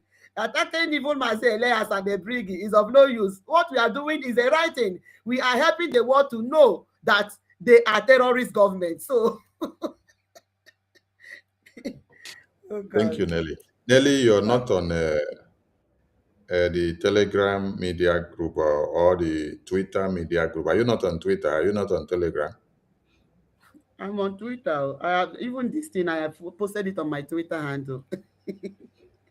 I Share use me, Best share Biafra. me, share me one post, or message me one post from Twitter. Just message me on Twitter so that you can be added to the Twitter media team group. So that when I'm even I send streaming it, this then you can be now. able to see in time. Just message me on Twitter. From there, I will see your message. Okay. All Okay. right. Thank you so much to everyone. And we welcome the next person that came in, LA. And I think we also saw Rich and Fury coming in. You know, I see that we have Ndiriri, we have blind and foolish people that claim to be following what our leaders have put on the table or what they have done before now. I don't know how you will be going to prison to go and ask your leaders, what should I do to release you? Or how should I do it? Or how should I go and think? Or how should I reason? This is somebody that is chained mentally in the prison cell. But you are not chained, you're walking out here. But you don't have brain to reason. You don't know what to do. It's so pathetic. Yes. So anyone that says Mazi Simon or Mazi Namdekanu or our leaders in prison are going to instruct them or they will go and deceive those ones in prison. No, you are actually deceiving yourself. You that is going to go and come back and say, our leaders say we should do this and do that. You're actually deceiving yourself. You're deceiving yourself, showing your ineffectiveness, showing how dull and dead your brain is.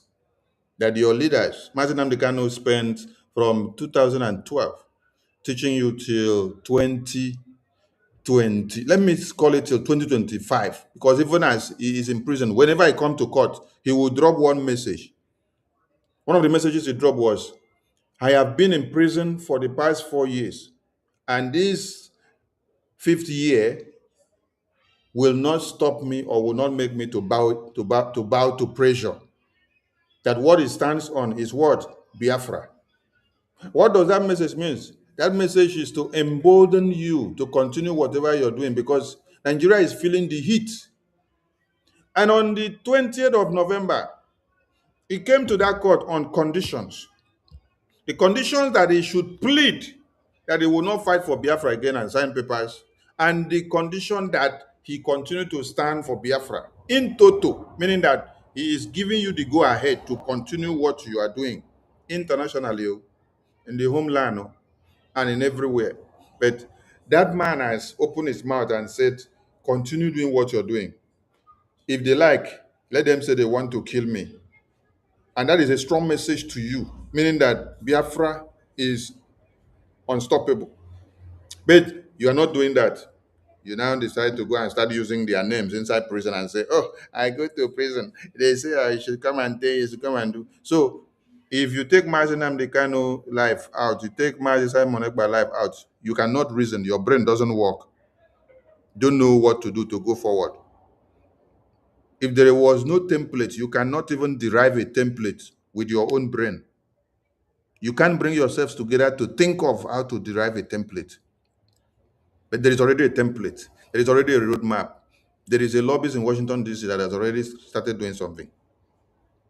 It is what you have been doing since November to this December of 2025 that has crippled Nigeria now. Did you use gun in Washington, D.C.? No. Did you use a aircraft in Washington, D.C.? No. Did you use RPG in Washington, D.C.? No. What did you use? You only made use of lobbyists and attorney and security advisors to go and press the right button in Washington, D.C. You press, you press, you submitted testimony against Nigeria. You now went to Washington, D.C., Capitol Hill, White House, to go and give another live testimony, aside from the one you wrote in paper. You now went again to spend over 1 hour, 45 minutes with over 50 Biafrans seated there to give a live testimony against Nigeria, for Biafra, for Christians persecuted, for our leaders in prison, and for everything that has to do with Biafra, and for more sanctions on Nigeria and Finland. You have already taken the leaders that we have in prison, their case to Washington, D.C., and it's on the table of Washington, D.C. Our leaders are in prison.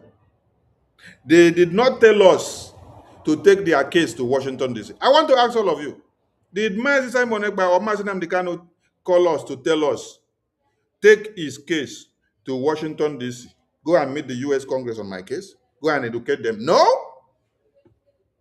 We took the initiative ourselves. That is to tell you that we know what we want.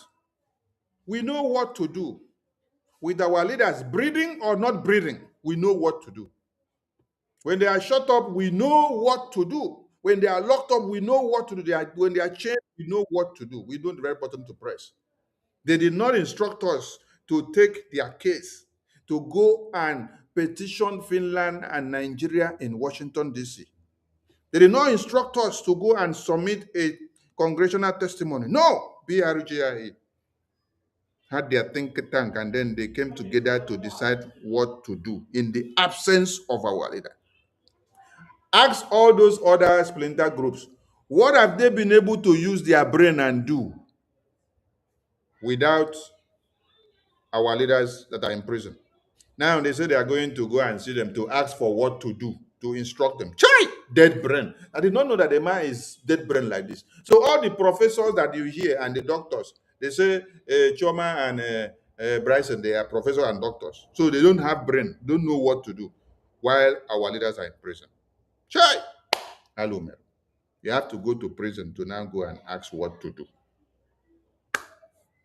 Then you now come and start writing and reading nonsense. I want to ask again, did these our leaders in prison, did Mazi Simon Ekpa tell you people, Emma and Choma, Ruben Nadi, Obi Obodo, what's the other one name? Joy Ruby. Did Mazi Simon Ekpa tell you people to come and bring a Biafra government account, Biafra Republic government account?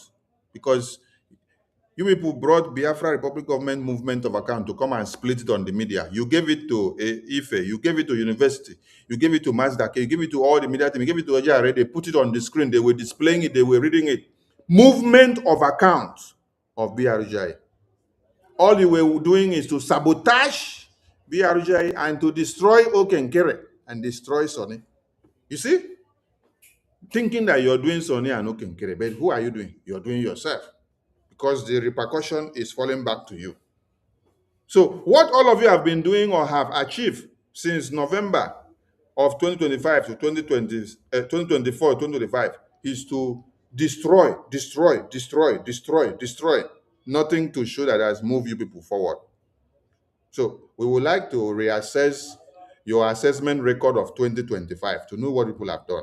The same thing applies to Rabu Fulani. All right, we welcome LA. LA, over to you. Welcome to the studio. Go ahead, LA. Hello, Mazi Sonny. Hey, our honorable Ola. Hey, I did not even know. Hey. I salute. Yes, yes, sir. Salute. Yes, sir. I'm loyal to your government, sir. Olokba on duty. All right. Carry on, man. Carry on, man. All right. Happy New Year, Biafrans. Happy New Year. My people. Look, it's very simple. Think about this. In a family, you guys are living together. Your father went away because you have been nursing bad feeling against one of your siblings. You set the family house on fire,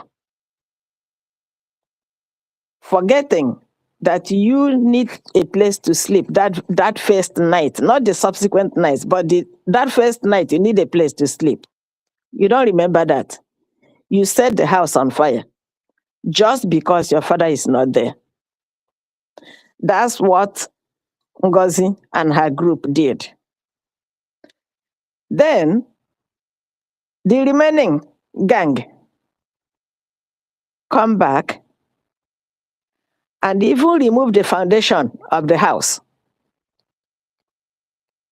just to spite one or two other siblings, forgetting that that's their family house. And the ones that came and took off the foundation is running around saying, Daddy said we should fix the roof. Daddy said we should come to him and find out if we need a place to sleep. Isn't that dumb and deaf and stupid? Now, you who are buying all those stories, didn't God give you brain for yourself? Are those other people custodian of your brain? So it makes no sense. You are driving in the street and you are running red light, claiming that the person inside the house is directing you in the street. Where does it happen? You can't control traffic. You can't direct traffic from inside the house.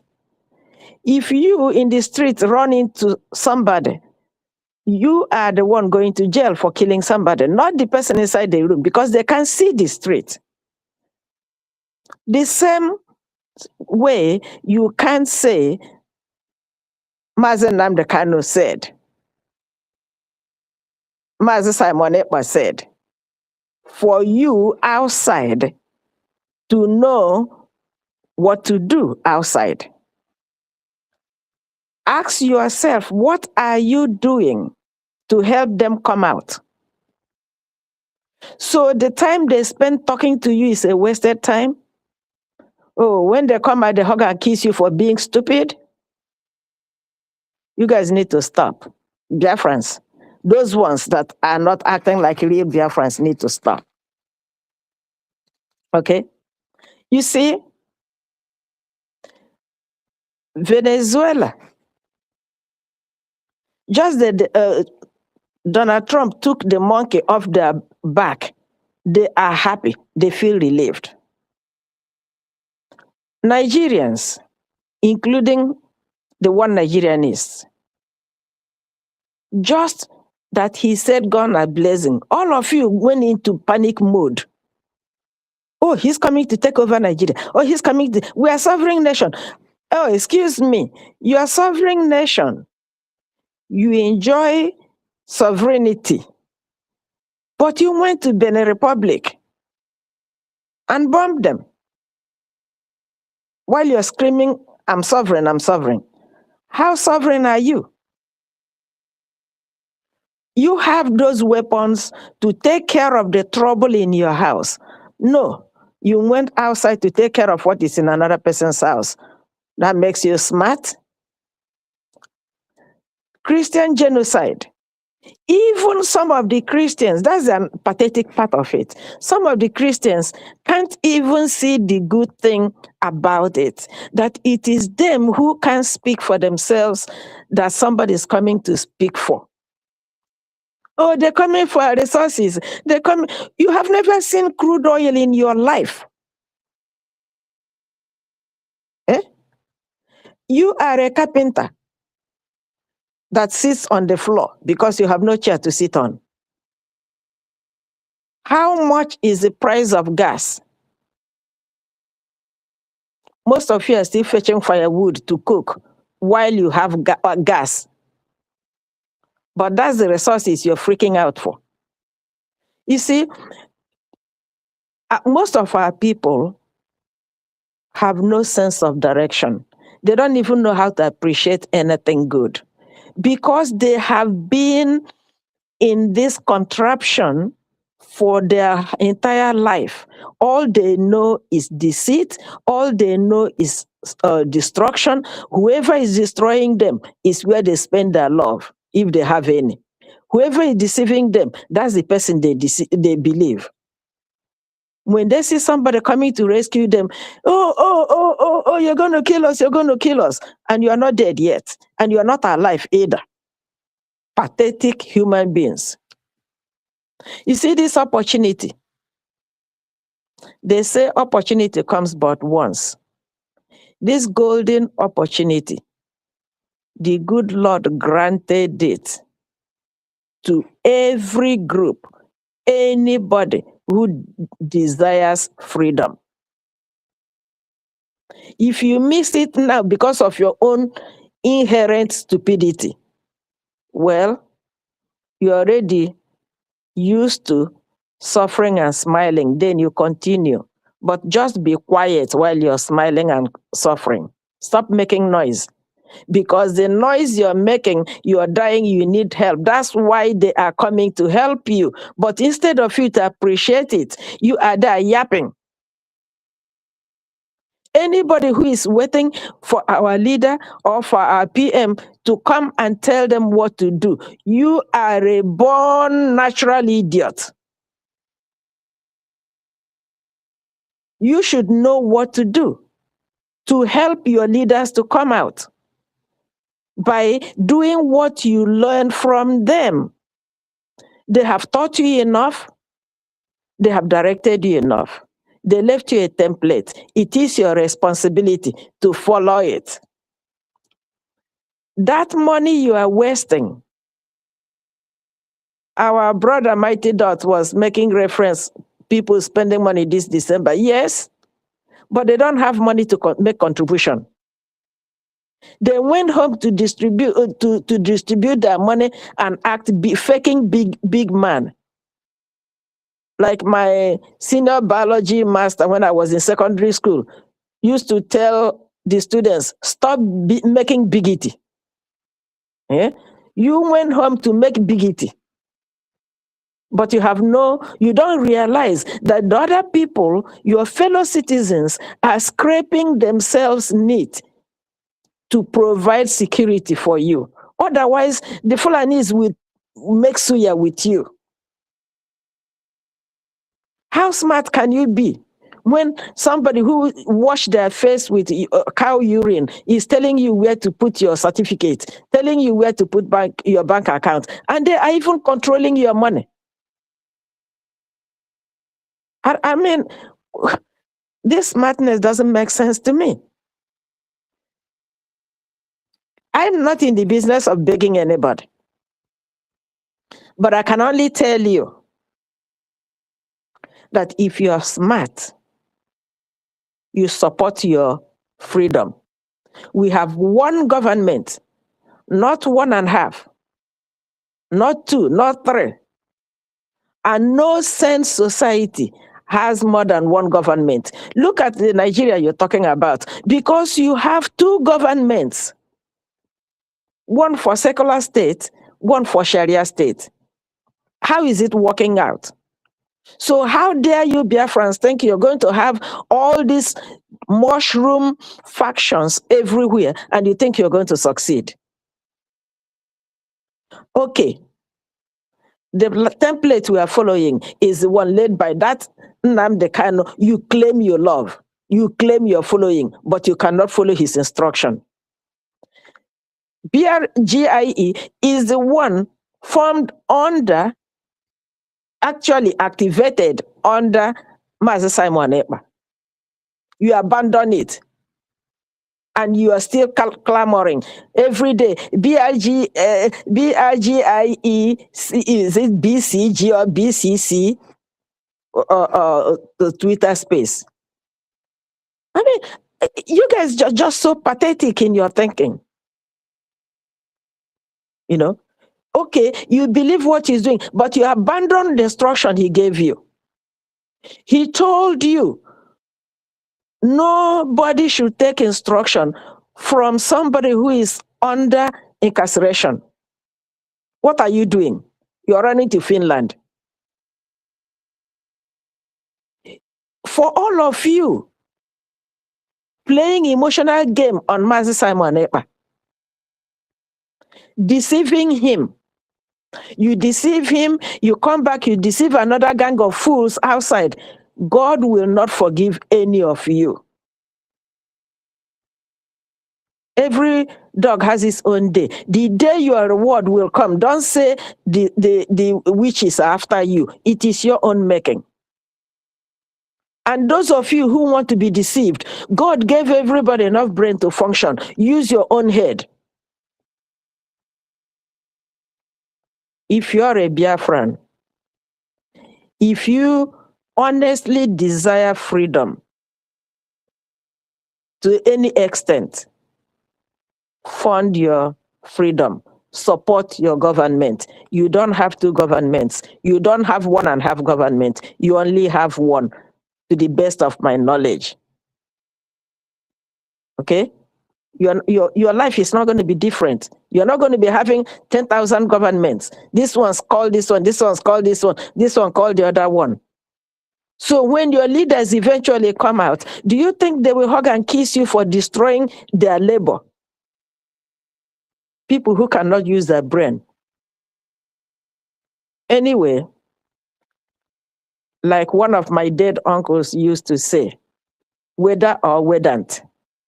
You see, God in his own mercy helped the government to survive 2025. That means whether you come back to your senses and support or not, Biafra must be actualized. If you want to know what your miserable life will be, go ask South Korea. They will give you a hint. And we are going to be worse than them at the end of the day. So, to the real Biafrans, don't look back. We are not turning back. We are moving forward. With God's grace, we will get to our destination. Day one.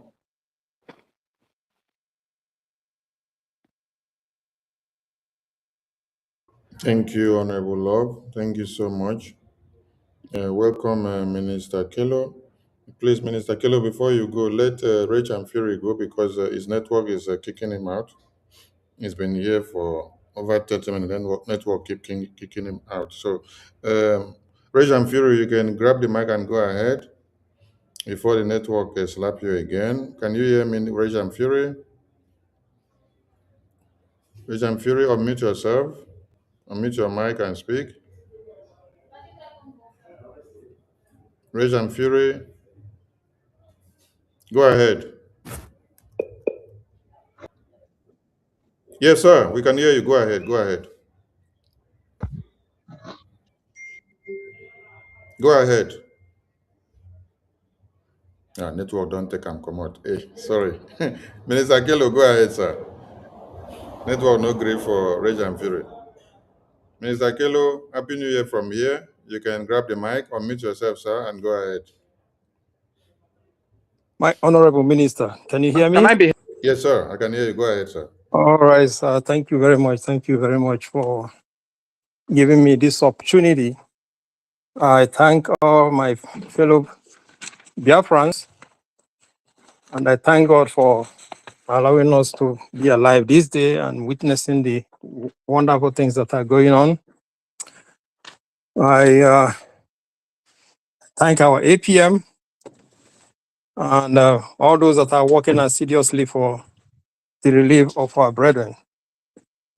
And I completely agree with my brother there that says we are homeless. How did he put it again? The Biafrans, we don't have a home. And that is actually true.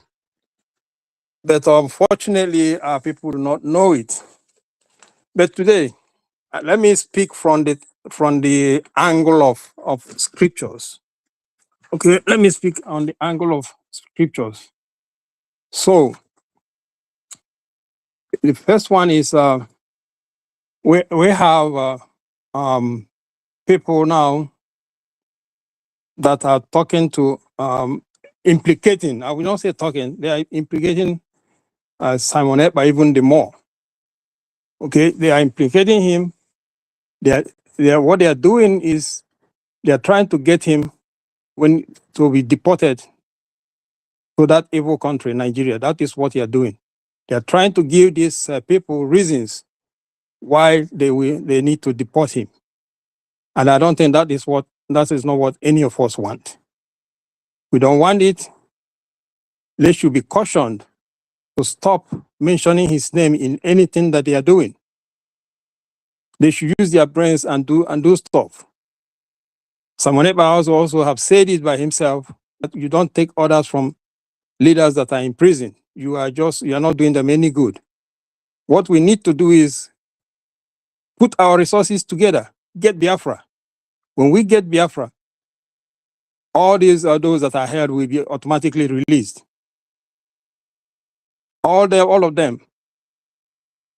Nnamdi Kanu, Simon Ekpa, and all those that are held in all kinds of secret places, they will be released. But like I said, let me talk to our people from the point of scriptures. Let me talk to those that are on the fence. By now, you should know who is really fighting for Biafra. And just like our Lord said in Matthew 7:18, he says, a good tree cannot bring forth evil fruit, neither can a corrupt tree bring forth good fruit. Every tree that bringeth not forth good fruit is hewn down and cast into the fire. Wherefore, by their fruits ye shall know them. By now, all of you that are standing by the fence, you have seen the works of those that are doing, whether it's Brgie, led by APM, or whether it's the CRC folks. What have they achieved except trying to implicate Simon Ekpa? I'm using it there because, using that name, Simon Ekpa, implicate him even the more, digging the grave deeper. Or is it the mad woman? What has she achieved besides lies that he told everybody that he's chartering flights to take them to Nigeria and giving them whistles? So anybody that doesn't want to come and help, you don't have any reason not to know who is really working for you, who is actually concerned. And in fact, according to the Most High, okay, it is his commandment that we who can should do whatever we can to help. That is what he says in Psalm 94:16. Who will rise up for me against the evildoers? Or who will stand up for me against the workers of iniquity? Who will do that? The Most High is calling all of us to join hands and save those that have been killed every day, those that have been kidnapped every day, those that have been tormented, those that are imprisoned in secret places. The Most High is giving us the commandment. Okay, if you don't believe that, another place it says in Leviticus 25:5, and if thy brother waxing poor and falling into decay with thee, then thou shalt relieve him. This is a commandment. But unfortunately, the churches that you guys go to, they don't teach you all these things. That is why we are having all these issues. People don't know what their responsibility is to their neighbor. People do not know what their responsibility to their neighbor is, because the churches do not teach you anything. All they do is tell you lies, make you feel good, and collect your tithe. But those resources, the tithe that is given to you, the Most High gave it to you for a reason. The people that surround you there, the Most High is looking at you. Christ gave an analogy when he separated the people like someone who is sharing the sheep.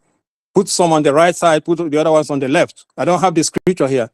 And then he says those on the right hand, come into the kingdom, because when I was hungry, you fed me. When I was naked, you clothed me. When I was in prison, you visited me. Everyone should ask themselves, what are they doing with the resources that the Most High has given them? Every time has been pleading and pleading and pleading. Come, let's put our hands together and relieve our people. We homeless people. But unfortunately, our people don't know that they are homeless. You go to Lagos, you put your money there, they turn around, they burn it up. I see a lot of them jubilating and gallivanting. People that are, you have people who have been worrying about them, trying to keep their land safe, being in the bushes for a long time. They don't care about that. But they go there and keep gallivanting like turkeys without brains. Instead of saving themselves first, their house is burning and they are gallivanting around. It's time you guys know the responsibility that the Most High have put in your hands.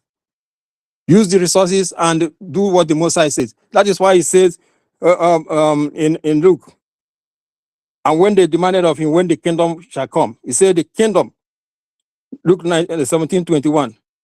Neither shall you say, lo there, lo here, or lo there. Behold, the kingdom is within you. The Most High has given us everything that we need to save ourselves. Now he's even sending somebody that that we should not care. The good President Trump, and even also is it Prime Minister Netanyahu, to come and help you guys. Still, you cannot wake up. You cannot wake up and see and smell the roses. You cannot wake up and help. But instead, you are there spending thousands of dollars and pounds. Go and spend a few weeks there.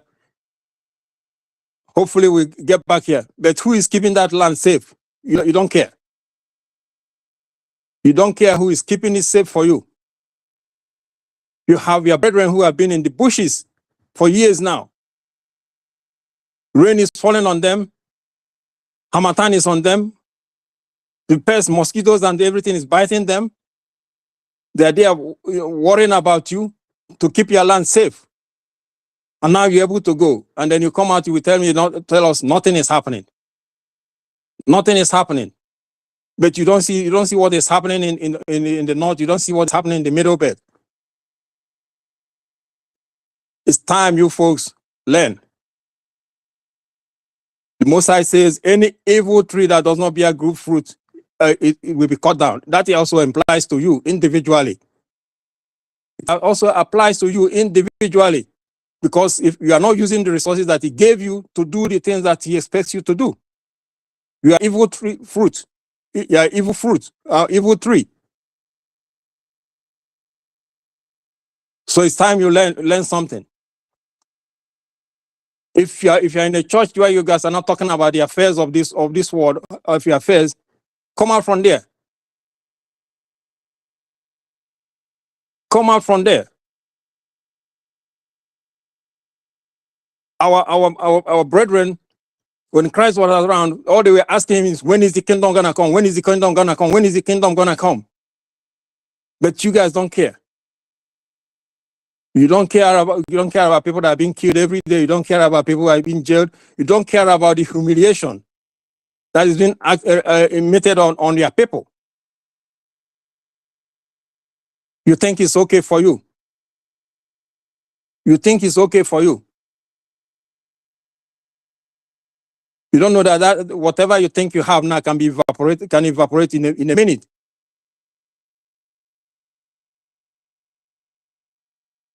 Only Biafra is a place where we can go and have peace. Only Biafra is a place where we can go and have prosperity. Only Biafra is where we can go and then serve the Most High God, our Lord. So, my brethren, wherever you are doing, those on the fence or those who are still following the wrong path, look at the fruits. And one more warning I need to give to all of you guys. One more warning that the Most High gave. Matthew 12, 36 and 37. For those of you who are going around carrying evil mongers against the APM, those that are actually working for you, calling our lobbyists evil or scammers or whatever, calling our APM, calling our even our men on ground, you talking rubbish. This is the warning from the Most High. Matthew 12, 36 and 37 is, but I say unto you that every idle word that men shall speak, they shall give account thereof in the day of judgment. So all the lies you are peddling, all the evil things you are saying to discredit the Brgie, be ready to give account for it. I'm not the one who said it. If Brgie doesn't take you to court, the most I have said, guarantee that you will give account for it. So be ready. Verse 37, 12, Matthew 12:37. For by thy words shall I be justified, and by thy words shall I be condemned. I don't think you want to be condemned, because you know where you're heading to. The lake of fire that burns with brimstone. That is the second death. Let me read that again. Matthew 12:36 and 37. But I say unto you, that every idle word that men shall speak, they shall give account thereof in the day of judgment. Yes, if Brgie doesn't sue you to court, the Most High will hold you accountable for that. You better take it to bank. I'm not the one saying this. Go read it for yourself. Matthew 12:36 and 37. Read it for yourself. I'm giving all these scriptures so you can read it for yourself. The Most High have called us to save ourselves. We are working on it. Instead of you shutting up, you're going out and dissing them, discouraging those who want to come. You don't want to go in. You don't want to help. You don't want to allow those who want to come in to come in.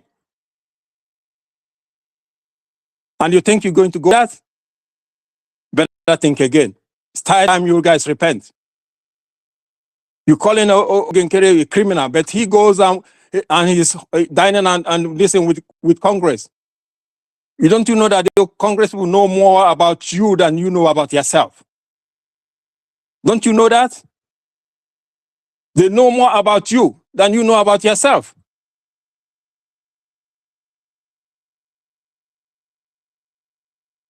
And yet they are calling him, calling him a criminal, calling Brgie a criminal. You guys, as they say,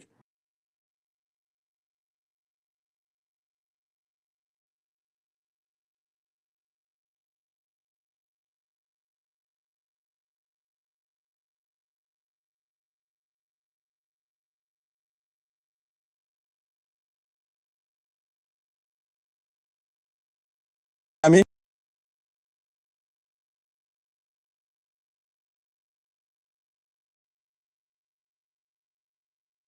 Minister, can you hear me?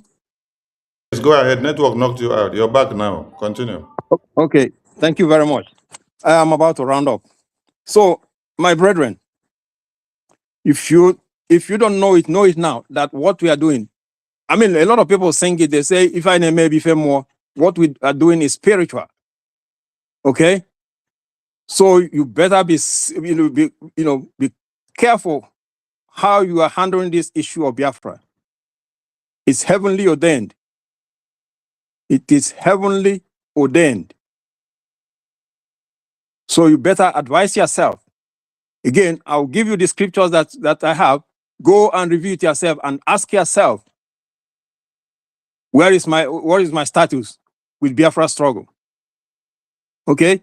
Matthew, Psalm 94:16. The Most High is asking, who will go for me against these evildoers? Do you want to be stand up and accounted for? Do you want to stand with the Most High and say, yes, here I am, as Isaiah said? Or will you be among those that will be peddling lies? If you peddle lies, go and see it there. That it says, but every idle word, this is Matthew 12:36 and 37, every idle word that you will speak will be used to judge you.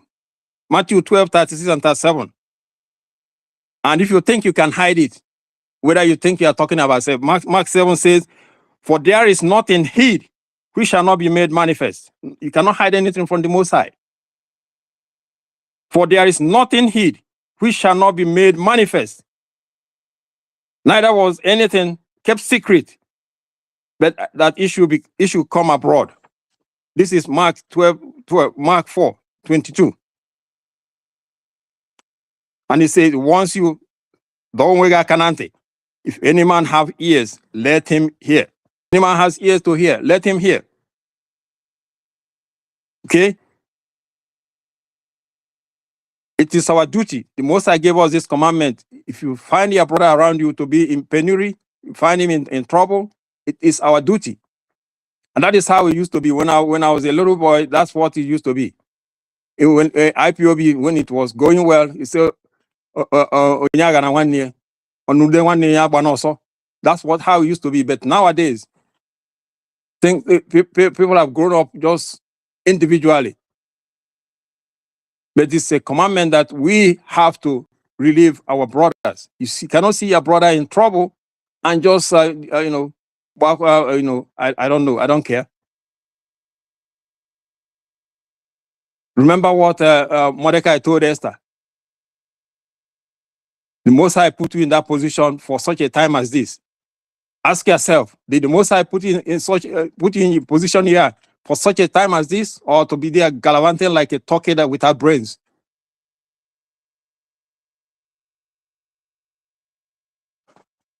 I'll leave it there. I think a word is good enough for the wise. My dear Honorable, sorry I sound this way, but I'm very much angry. I'm trying to control my anger with the way some of our people are behaving. Thank you very much for giving me this opportunity. I mute my mic. Thank you. Thank you, Minister Okello. Thank you so much. I love to hear our ministers and all Biafrans speak from the heart. Yes, bringing out that anger from inside out. Because if you don't express it, it will continue to burn inside of you. Because we all know what we are going through.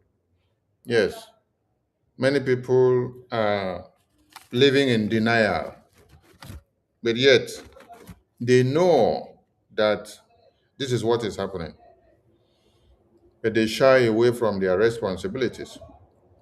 So a question could be posed, because still in line of the scripture, this person with Doc Gabi, I'm unable to bring you to the screen because of this your name. This your name, Doc. How do you be a Doc as a name?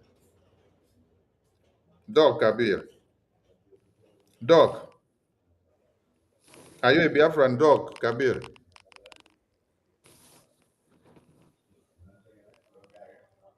Doc Kabir, go ahead.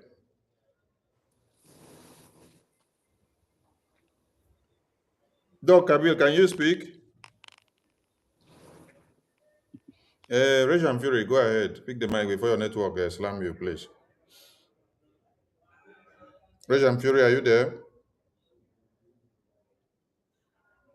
Rachel Fury, network is still disturbing you. All right. I believe still inside the Bible scripture, there was a place where the master called the servant and gave all of them responsibilities. He shared talent to all of them, and they symbolize amount of money or responsibility or something that you have to do in their absence or in the absence of your master. And then some of them went to dig the ground and deposit it, while some of them worked on that seed and then it replenished and bear fruit. What we see now is that Okenkere and BRGIE, the talent that was left in their responsibility, they have worked on it and it is replenishing. It is bringing out fruit. We can see the fruit coming from Washington, D.C. and the homeland. While the rest of these splinter groups are going to prison to go and start using the names of our leaders in prison to implicate them so that they can make sure they rot in prison, because that is the sole aim of what they are doing. Because they want them to rot in prison.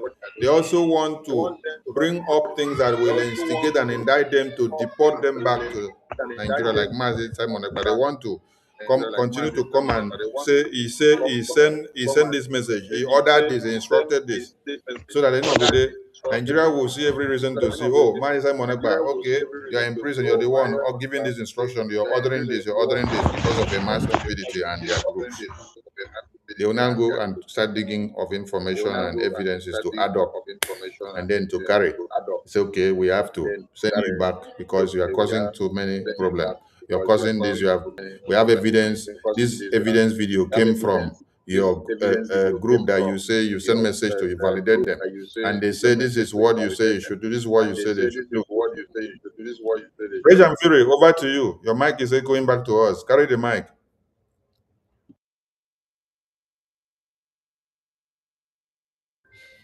Rage and Fury, can you hear me?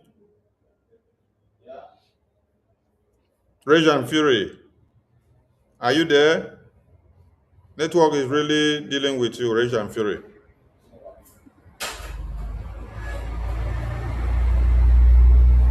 Rage and Fury is unable to. All right.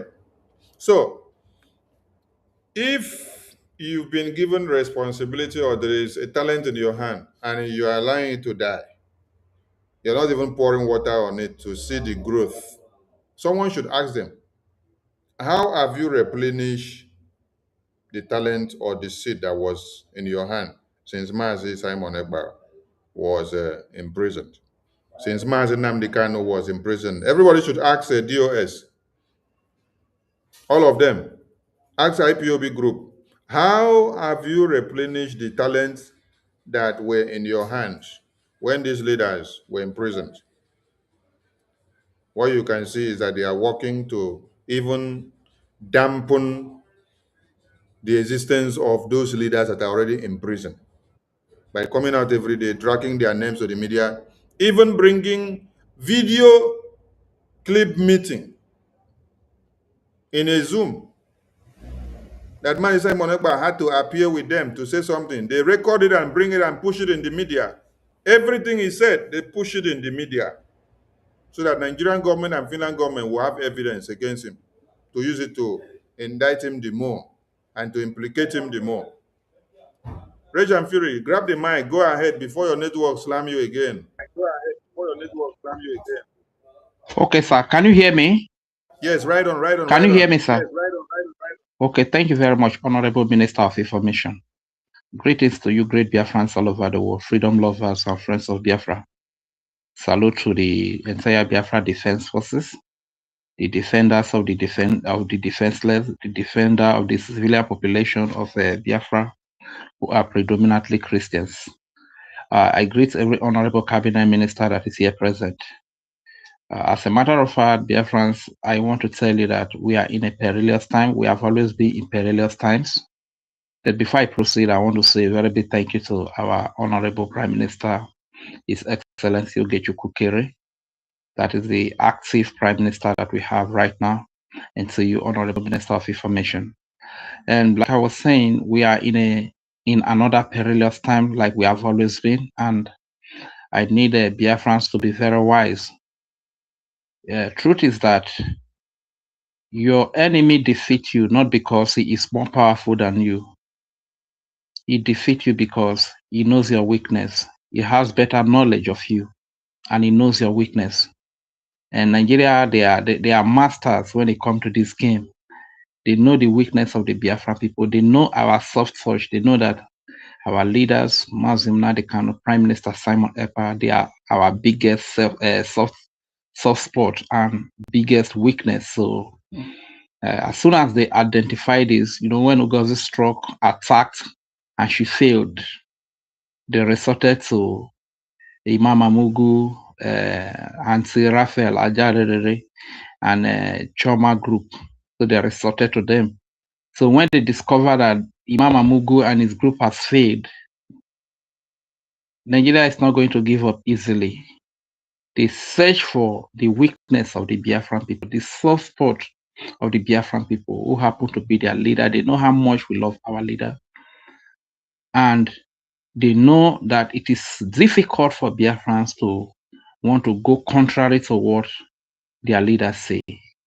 This is why they gave the instruction to Imam Amugu, Choma, and Auntie Raphael Ajarere to, tell you that this is what they are saying from the prison. So the essence of doing this is that When Ugozi attacked and the finance was scattered according to the plan of Nigeria, like the former chief of defense staff, Musa, said that to stop the freedom, attack the finance. Ugozi attacked the finance. The Biafrans were sleeping on the social media. Biafrans were coming together again under the Biafra Republic government, in exile, and they started funding their freedom again. When they know that Biafrans won, they introduced Imam Amugu and a group to attack the finance. Now, after Biafrans are coming back again, uniting to fund their freedom. What do they have to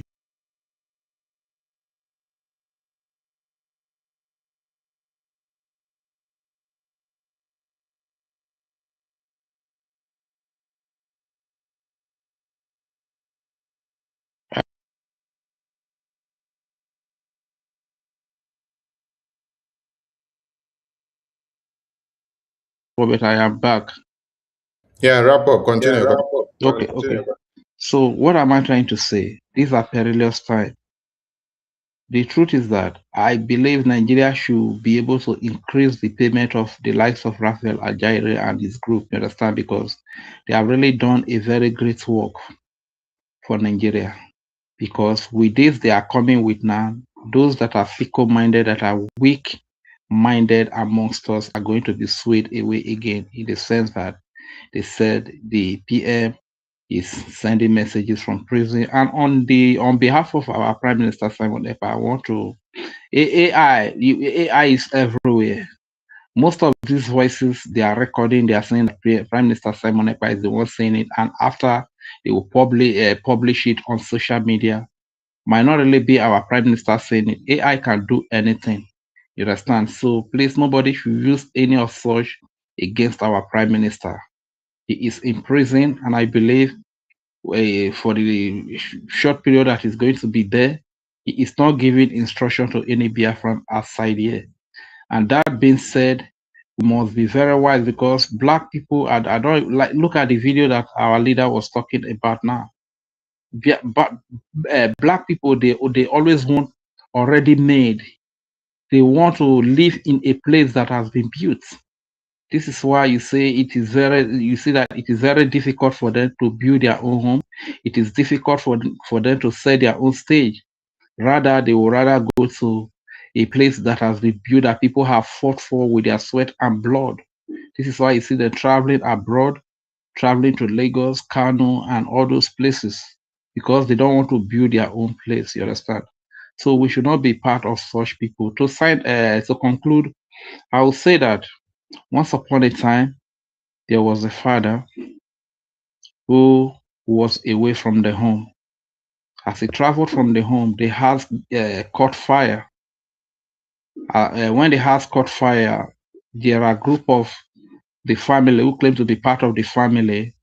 What they do is to pour more fuel into the house for the house to increase in burning. They claim that they are quenching the fire too. Another group, they know if they take picture of the house that is burning and they post it on social media, internet will pay them money. Facebook will pay them money, and they take the burning house and they post it. But they did not do anything to quench the house. But they claim too that they are members of the family and they are quenching the fire too. Another group is working so hard to fetch water from a well to quench the fire. Fetching water from the well to quench the fire. Up to now, they are always fetching the water to quench the fire. But there is another group who also claim that they are part of the family. But their own is that they will go to the well and make sure that they dry up all the water that is in the well, so that the group that is fetching water to quench the fire in the house will not see water to fetch. Which group do you belong? There is also another group. When the house was burning, they didn't do anything, but they went underground. As they went underground, they were washing everything. They said they are washing everything that is happening around the house as the house is burning down. But they also claim that they are quenching the fire too. Amongst these 5 groups that I just mentioned, Who is quenching the fire? One is pumping fuel into the fire to increase the flame.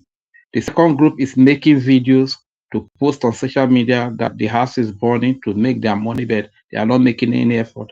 Another group, Brgie, is fetching water, sweating so much from the well to quench the water.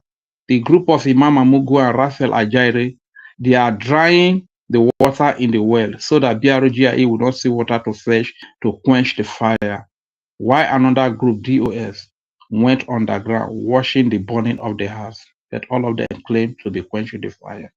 Who is quenching the fire? Biafrans, let us be wise. A word is enough for the wise. I yield the mic. Thank you very much, my honorable Minister of Information. Thank you, Mwachinake. Thank you so much. I appreciate you all. Our original COS, are you there? Are you ready to speak, sir? Yes. Go ahead. Greetings, Mazi Sani. Yeah, well, before you continue, let me replay this video again so that you capture all lines. No order from DSS dungeon. The reason for us not taking order anymore from the DSS dungeon is to... Same way you listen to that message from the beginning. We are not taking orders from DSS dungeon, from Nigerian prison. We are not taking order from Finland prison.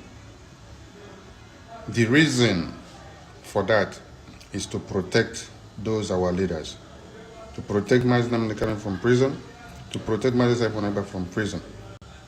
So any order that is coming out from prison now, from Finland and from Nigeria, from these leaders, we are not taking that order because it is for their own good. They can't be in prison and be leading people that are here and be giving orders. Because if we use what they are saying to do anything, it will implicate them and they will not come out again forever. They will be dead and gone inside prison because everything we will use their name to do will implicate them. So we are not taking orders from them in prison. Guard our leader. We want our leader to be safe.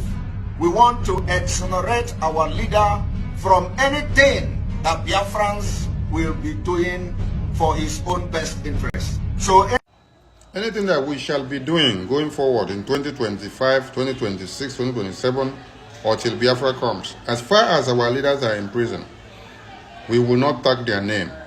We will not put that they are the one giving the order, or they said this, or they directed this. It is for their own good. It is to keep them away, because if we put their names, it will be used against them.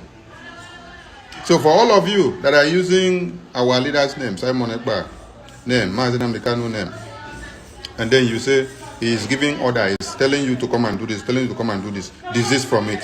And all of you that are trying to follow that, a message that a man and the rest of them are former are sending to you, you are digging the graves of our leaders that are in prison.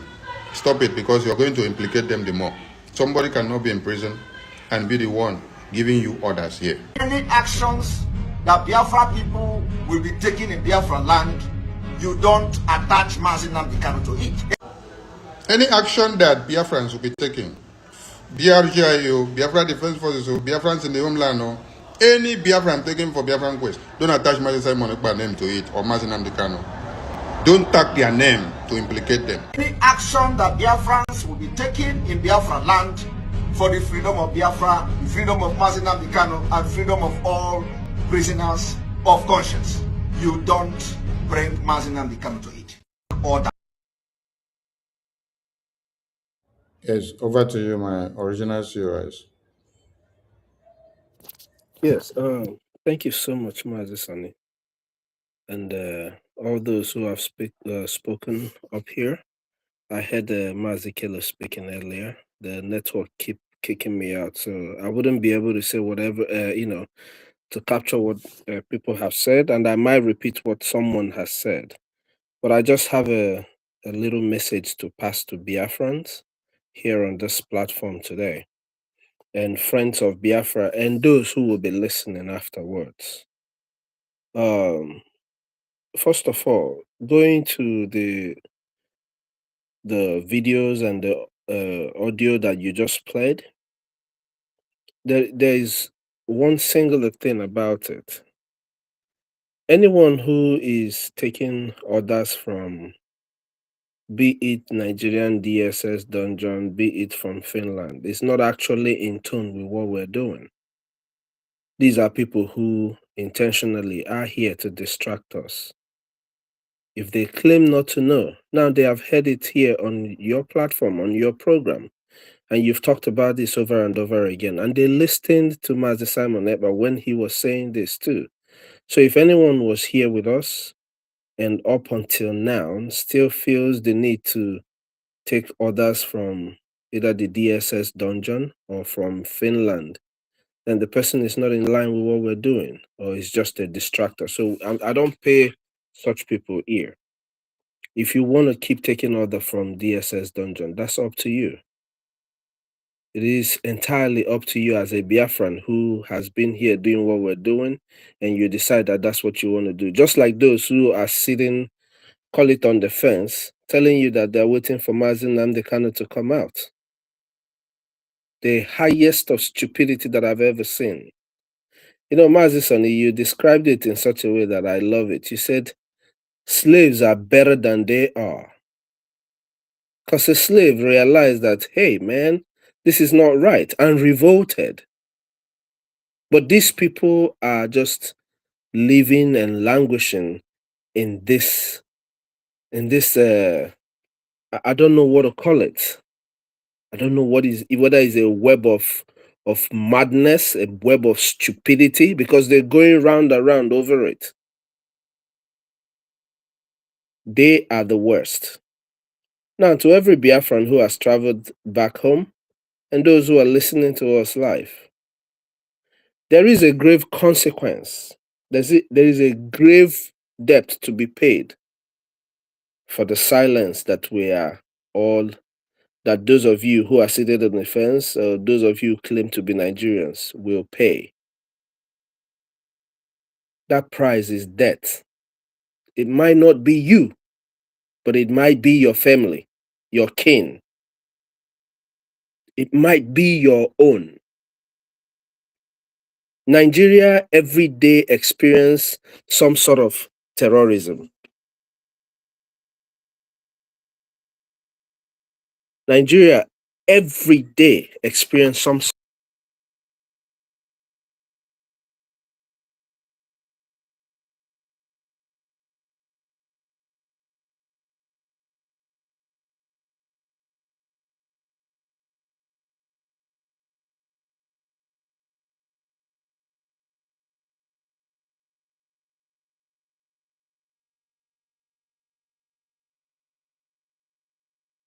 I think we lost his connection. We can't hear him anymore. Or maybe a call came into his phone. We look forward to his network restored. Okay. Veteran Dragon 2, you can come on while we wait for our COS to get relief of the network. Veteran Dragon 2, are you there? Unmute yourself and speak, sir. Veteran Dragon 2. Veteran Dragon 2, are you there?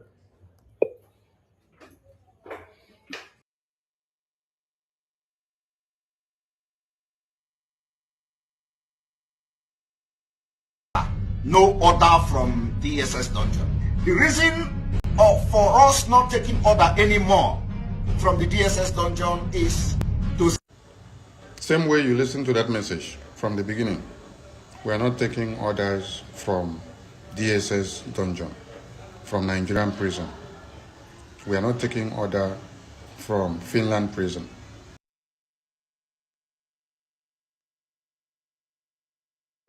Yes, Honorable COS, go ahead if you're back.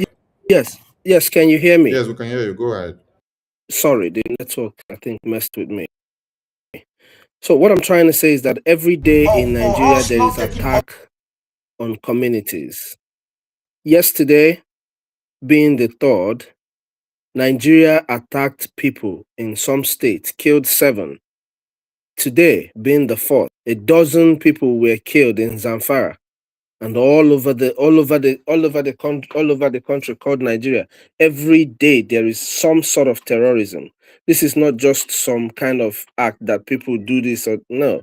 It's terrorism carried out on civilians without any condemnation from the forces of Nigeria or from their so-called presidency.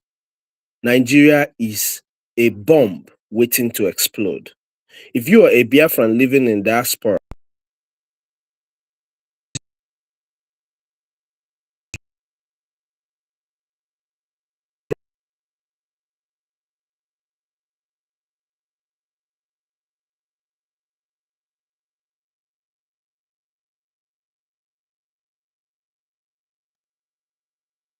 those of our people who are living back home, look at the way your markets are being burnt down.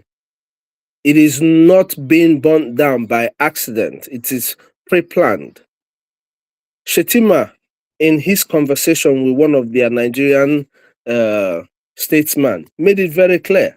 They're going to do all of this to you.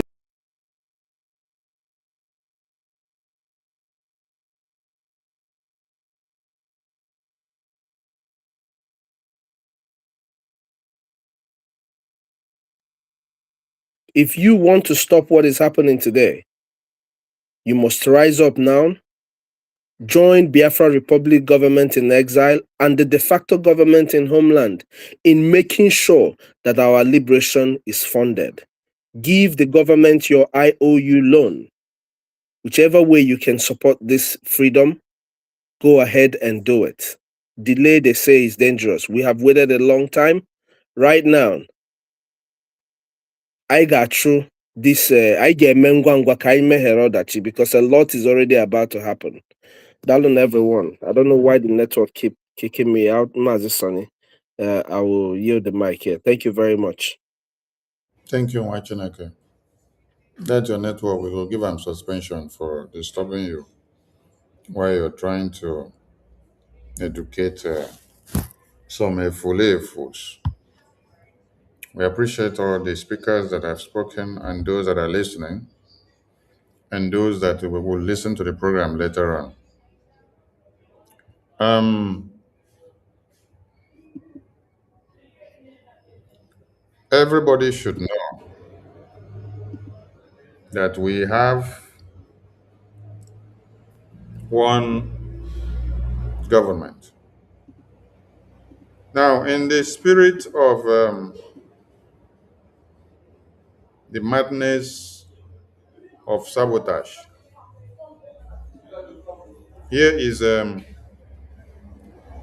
another level of sabotaging and dragging the concentration of Biafran people backward. Yes, this is one thing that everybody needs to understand. You see, Wazirike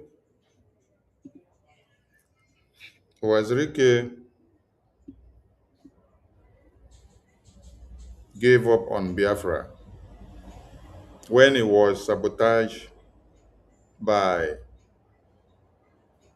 the governors, the ministers, and the senators of the Biafran extract that are serving the interests of Nigeria. And then, the same way they did the same thing to Mazi Nnamdi Kanu, and the same way they did the same thing to Mazi Simon Akpa, the same way they have tried to do the same thing to Mazi Okenkere. Some of you don't understand the kind of storm and mountains and fights that we fought since November to this very day. The way they had planned to do Mazi Okenkere was to make sure they render Mazi Okenkere useless. Yes, in America, and then they will push him to become nothing. They will send him to prison in America. Why? Because of what? Sacrificing his life, putting all he has for Biafra. If Emma and Chioma and Ajare and Ruby Nadi and Joy Robi and Azubike can go to the point of going to bring account movement, account statement of BRGIE, bank account statement, bank account movement. You go and bring the bank account movement. You come and read line by line, month by month, day by day, week by week, of how money comes into account and how money goes out. You split it on the media. What are you doing? So that American government will now trail Oge, will now pick him up, will now lock him up of what he's doing with the money and how he is using the money and sending the money to wherever you people are trying to pose and point finger at. You all wanted to make sure you destroy Mazio Kenkere just because of his good heart, whereby all of you that have surrounded Mazi Simon Ekpa since 2022, you have money more than Mazio Kenkere in America. You have lived in America for many years more than Mazio Kenkere. You have families, you have resources, you have companies, you have everything. You have a lot of money in your bank account, but you cannot bring 1/3 of the heart that Mazio Kenkere does by bringing out. But you went so far to plan of how to destroy him by bringing the bank movement of BRGI to come and split in the social media.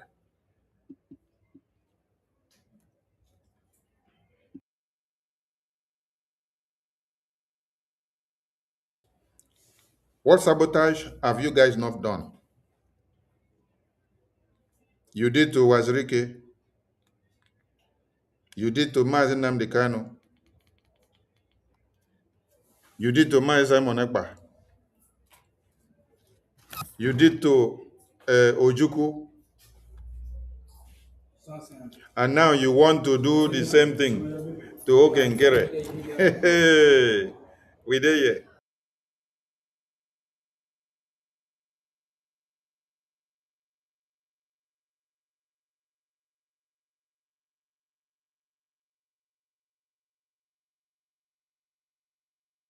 We can't allow it to happen because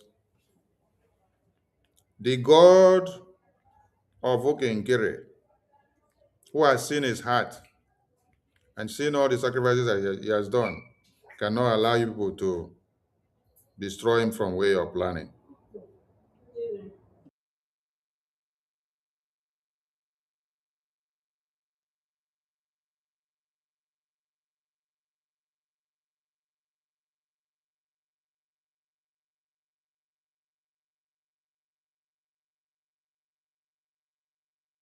If you were sent for destruction in Biafra, pack your load and start living. Because it's 2026.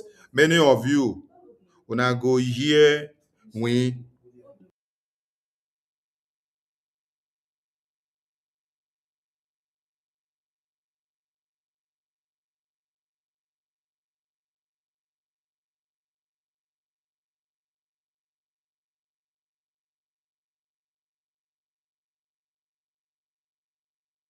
Pack your load and go.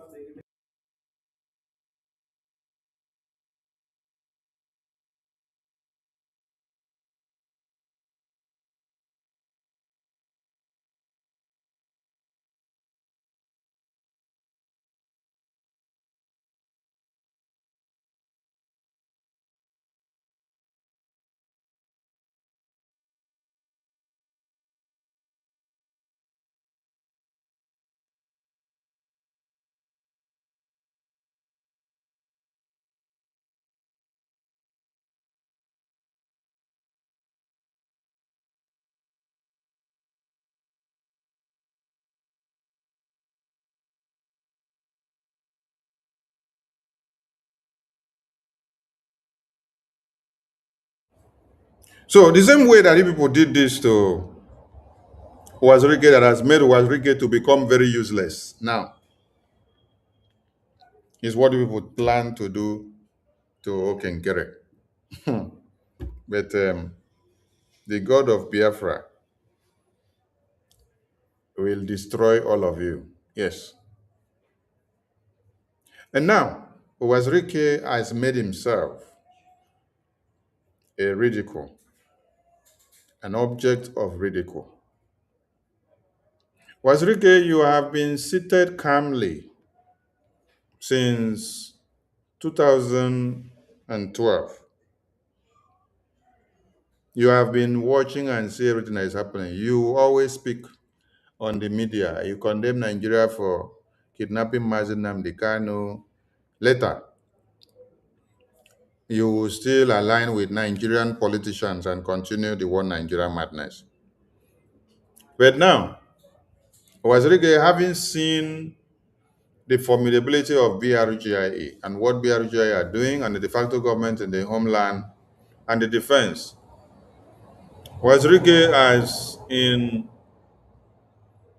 2025 end of the year decided to make mockery of himself, because you're not making mockery of Biafra. Yes, that is one thing we have to make people understand.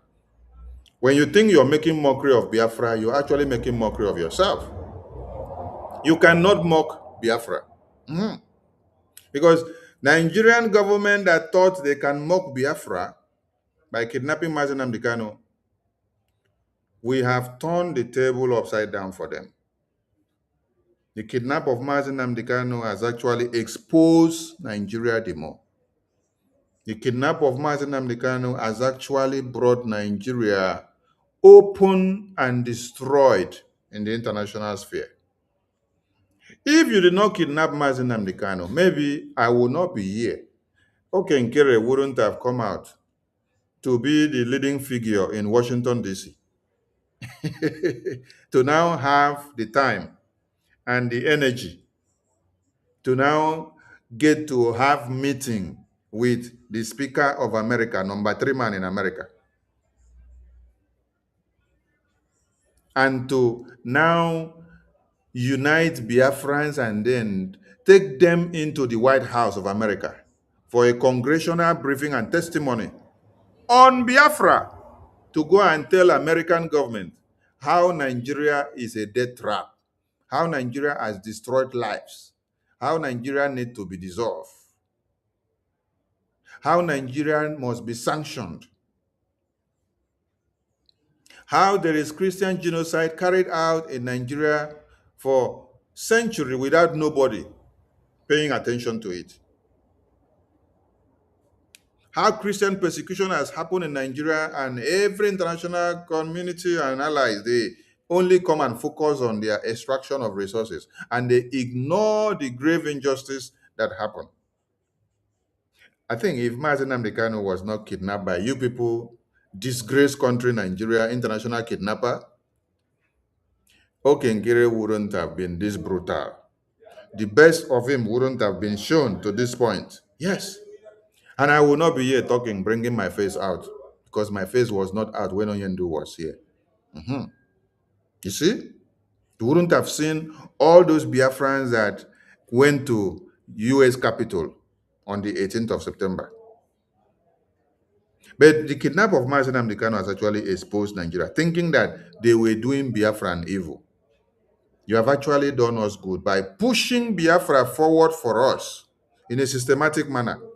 Now, the U.S. congressional hearing that happened on the 20th of November, that was aired live globally on entire international community. That was where U.S. lawmakers that were educated by Okenkere,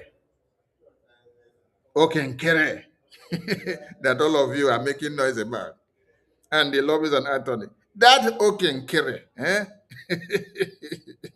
U.S. lawmakers that this Okenkere APM has actually educated them, had to fume against Nigeria in a worldwide televised U.S. congressional hearing where Nigeria was a case study. And they did not omit Biafra there to discuss.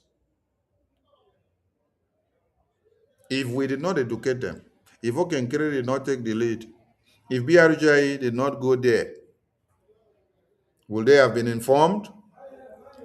You see how you people kidnapped Mazinam Dikano has actually brought Biafra to the top news. And US Congress are even away in their own floor discussing it. So Biafra is not what you can disgrace. You are actually promoting it. So Wazirike, with all the um, respect that Biafrans accord to you for awakening the subconsciousness of Biafra in Biafrans after the genocidal war, having seen the momentum of what BRGI are doing and the result that is speaking out, and having seen the defense headquarter handiwork in the homeland and de facto government, Wazirike has resorted into creating something that he calls a Mazop government. So please, we want Biafrans to know and ask Wazirike, why have you decided to clean off the respects that Biafrans have for you? Wazirike, why have you decided to disgrace yourself like this? Because you are not disgracing Biafrans, you're disgracing yourself. Wazirike, will you create your Biafra government and then you are shaking hands with Nigerian government inside Nigeria every day and they don't do you anything? They don't arrest you and lock you up like they arrest Mazen and Mikano and lock up. They don't look for you and arrest you and lock up like they arrest every Biafran that carry Biafra flag and lock up. Then you are sitting in your house and you're doing it and you're feeling very comfortable. Hey, Wazirike, please stop deceiving yourself now. Please, Wazirike, stop deceiving yourself because your matter is just like a what will I call it? Is it a Nollywood movie? It's like you're acting Nollywood movie. That is how the thing looks like. So Wazirike, look for another movie to act because this very one that you're acting, it looks so childish. Nigerian government knows those that are doing something and they know those that are their problems. Yes. Nigerian government were writing and speaking from Aso Rock. They go to all international media. They go to Russia media house, they go to Europe, they go to America, they go to UK. All they are shouting is BRGIE. Okenkere and Elias. Okenkere and Elias. They are the ones giving America the Christian genocide narrative. They are the one behind it. They are the one. They went to Washington, D.C. They had a congressional briefing and congressional testimony. U.S. government gave them the White House to host a congressional testimony. They are the one causing us problem. They are the one causing us problem. You see? So if they now give you the uniform or the umbrella of deception and Nollywood movie that you have to start acting now, stop disgracing yourself because you're actually taking the respect that Biafrans had for you down, honestly. And Biafran people will not tolerate those that are making mockery of Biafra going forward. Because we have our leader that is in prison. He was pronounced death sentence and life imprisonment.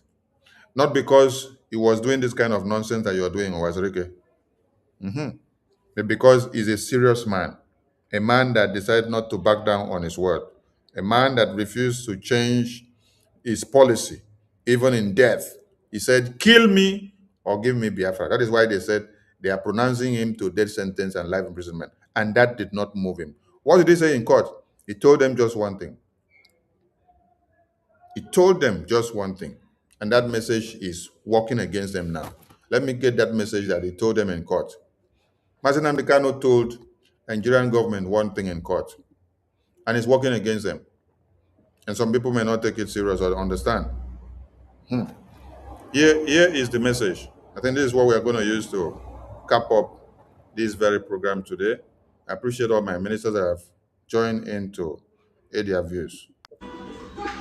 Mazen Amdekano been say something for the day where they say They pronounce him to death sentence or life imprisonment. Listen to it. Show me where says you can break my right. Show me the place I'm asking you. Show me. Show me. Show me. Which law says you can try me and I'm written law? Show me you cannot show me and you're a judge. You claim you're a judge. You don't know law. God will punish you now and forever.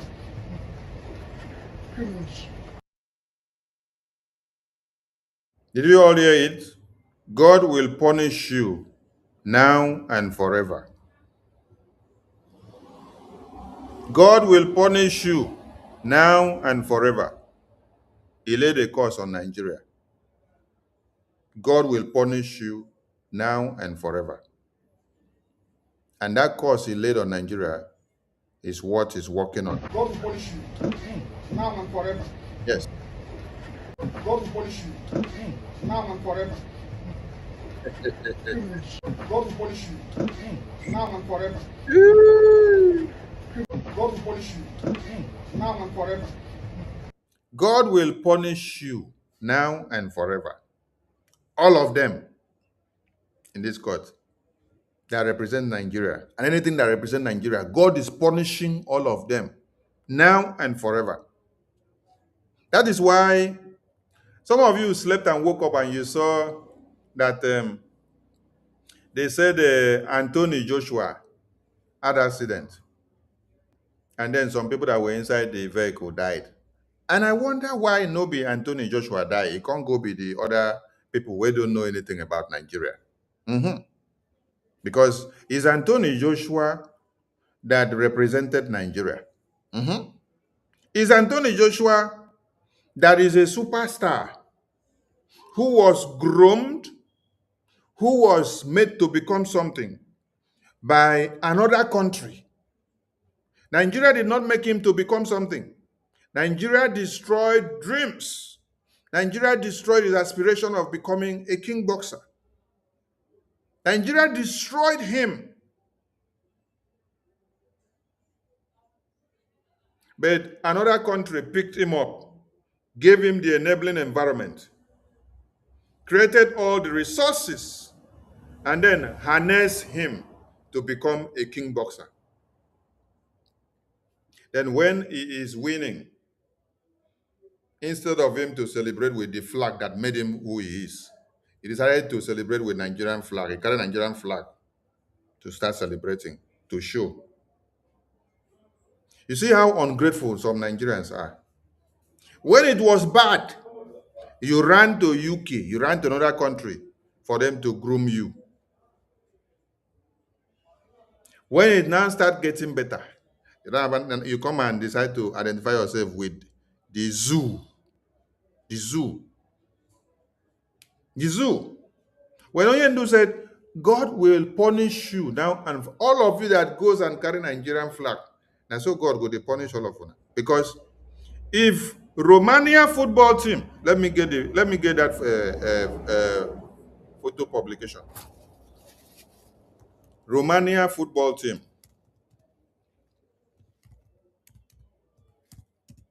Romania football team display Christian genocide in Nigeria. Listen, I want all of you to understand something. Christian genocide in Nigeria. I want to get it. Let me see if I can get the publication so that I display it on the screen.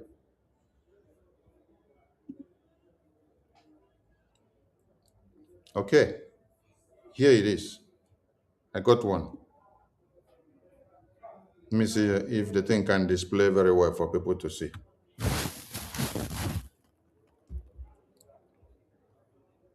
Romania football team displayed Christian genocide. To do what? What was the aim of them displaying this thing? It is to create the awareness, to let people know that there is a genocide happening in Nigeria, which the world have turned deaf ears to it for years. This is Romania football team. I want to ask you a question. Is Romania football team a Nigerian football team. Heh. Is Romania football team Oduduwa football team? Is Romania football team Arewa football team? Is Romania football team Biafran football team? I'm asking a very simple question. Romania football team came to the realization of the Christian genocide and they decided to create awareness. But it's not happening in their country. But they felt empathy and sympathy because people need to know so that the world attention can be drawn to it. Are you getting the point? Now, what happened? Nigeria football team. What did they do their own? Nigeria football team. Okay, Anthony Joshua was born in UK. Thank you, Machineke. God bless you for that confirmation. So Anthony Joshua was even born in UK and groomed in UK. And then after UK have made him what he then become, he decided to come and carry Nigerian flag to celebrate Nigeria, to celebrate doom. And he is fully aware of the Christian genocide happening, the religious persecution. And he has not used his boxing to display or to protest about it or to create awareness. There is one boxer, I don't know whether he's American boxer or UK boxer or where. He was one of those that also created awareness and posted about this Christian genocide. Immediately after we pushed the narrative and Bill Mayer spoke about it, there was one boxer on Twitter. This boxer also tweeted about this Christian genocide, that the world need to look into it. That him is a boxer and is an international athlete, that he cannot shy away, that is calling on the athlete in Nigeria and asking them why they are not pushing this message out. I don't remember the name of that boxer. So the question now is, did these boxers that I just called their names, that did the good work that I said, plus this Romania football team, are they Nigerians? No, they're not Nigerians. But Nigerian football team, Nigerian officials, and Anthony Joshua, when they go to play and display, they don't carry Christian genocide to show the world. You will see Nigerian football team, when they go, they don't even observe a minute of silence for babies, women, and children that have been slaughtered. They ignore the fact that there is a genocide coming out from Nigeria. They don't display anything to show, not even a black armband on their arm to show that they are mourning the dead of their babies, women, and children that are massacred every day. They ignore everything. So when Martin Namdekano said, all of you, God will punish you now and forevermore. Anyway, you go and carry Nigerian flag to display and to say you're representing Nigeria, be ready to collect woto woto. Yes. Be ready to collect woto woto. Be ready, oh. Okay. So, if Romania football team are creating awareness for your dead, and then you people that are in Nigeria, you care less, that means some of you don't deserve to even be alive. Because even as Mazi Donald Trump has come to bomb the terrorists for you, you are not showing any gratefulness. You're not showing any appreciation. But look at Venezuela. Look at Iran. Look at Nepal. Just Venezuela, their terrorist leader and their drug cartel leader that was taken out is not up to 24 hours. Look at the jubilation.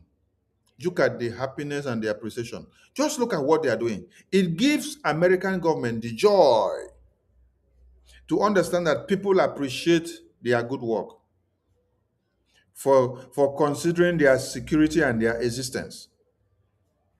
But Nigerians, how far for now? You cannot protest in resonance to what Mazi Donald Trump has done. You cannot even protest to remove the terrorist government in power. You all go to sleep. Instead, you join hands with your terrorist government to castigate Mazi Donald Trump that is coming to destroy your Nigeria. So you now love the terrorists that you harbor in Nigeria than your security and your freedom and your babies, women, and children, which their heads have been chopped off on daily basis. Which one do we take for you people? Is this how ungrateful you guys are? Are these the people that Mazi Donald Trump actually came to help? Like I said earlier in the space, we thank God that Mazi Donald Trump is not doing it for some useless people. He's doing it for the motherless, the fatherless, the voiceless, and all those that do not have somebody to speak for them. The Christians that have been displaced to IDP camps for years. The Christians that are there who have no help from anybody. So he's not doing it for you people that are actually not appreciating or showing any remorse for anything. I salute all of you, but let me play it again. We appreciate the Romanian team and we appreciate everyone.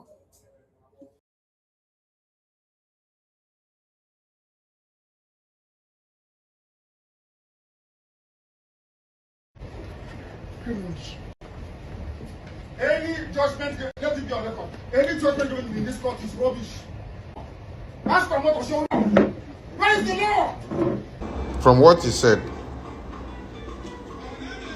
God will punish you and God punish Nigeria. Is Nigeria facing the punishment today? Because all of you are running the elder shelter. Is Nigeria facing the punishment today? He said, God will punish all of you. He will continue to punish all of you for seeing evil and then you're not calling it evil. So is it happening to them? Mazi Nnamdi Kanu bin say something for the day where they say they pronounce them to death sentence or life imprisonment.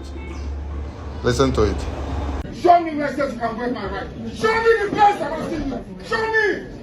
Show me. Show me. Which law says you can try me and unwritten law? Show me you cannot show me and you're a judge. You claim you're a judge. You don't know law. God will punish you. Now and forever. Criminals. Any judgment, let it be on record. Any judgment given in this court is rubbish. Ask for what to show now. Where is the law? From what he said, God will punish you and God punish Nigeria. Is Nigeria facing the punishment today? Because all of you are running the elder shelter. Is Nigeria facing the punishment today? He said, God will punish all of you. He will continue to punish all of you for seeing evil and then you're not calling it evil. So is it happening to them? Mazi Nnamdi Kanu bin say something for the day where they say they pronounce them to death sentence or life imprisonment. Listen to it. Show me where says you can break my right. Show me the place I want to see you. Show me. Show me. Show me. Which law says you can try me and unwritten law? Show me you cannot show me and you're a judge. You claim you're a judge. You don't know law. God will punish you. Now and forever. Criminals. Any judgment, let it be on record. Any judgment given in this court is rubbish. Ask for what to show now. Where is the law? From what he said, God will punish you and God punish Nigeria. Is Nigeria facing the punishment today? Because all of you are running the elder shelter. Is Nigeria facing the punishment today? He said, God will punish all of you. He will continue to punish all of you for seeing evil and then you're not calling it evil. So is it happening to them?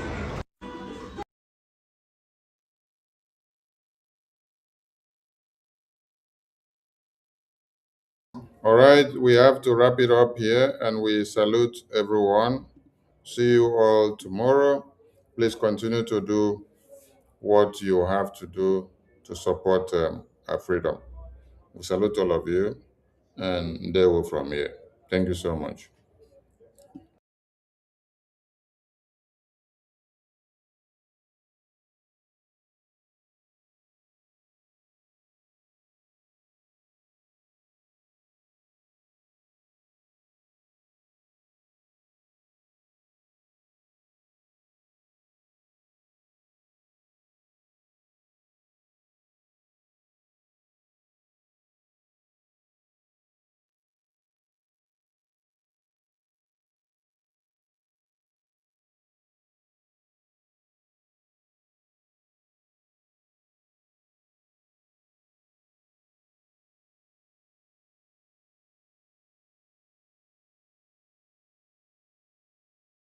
When the clown they have in Asorok, the mask wearer,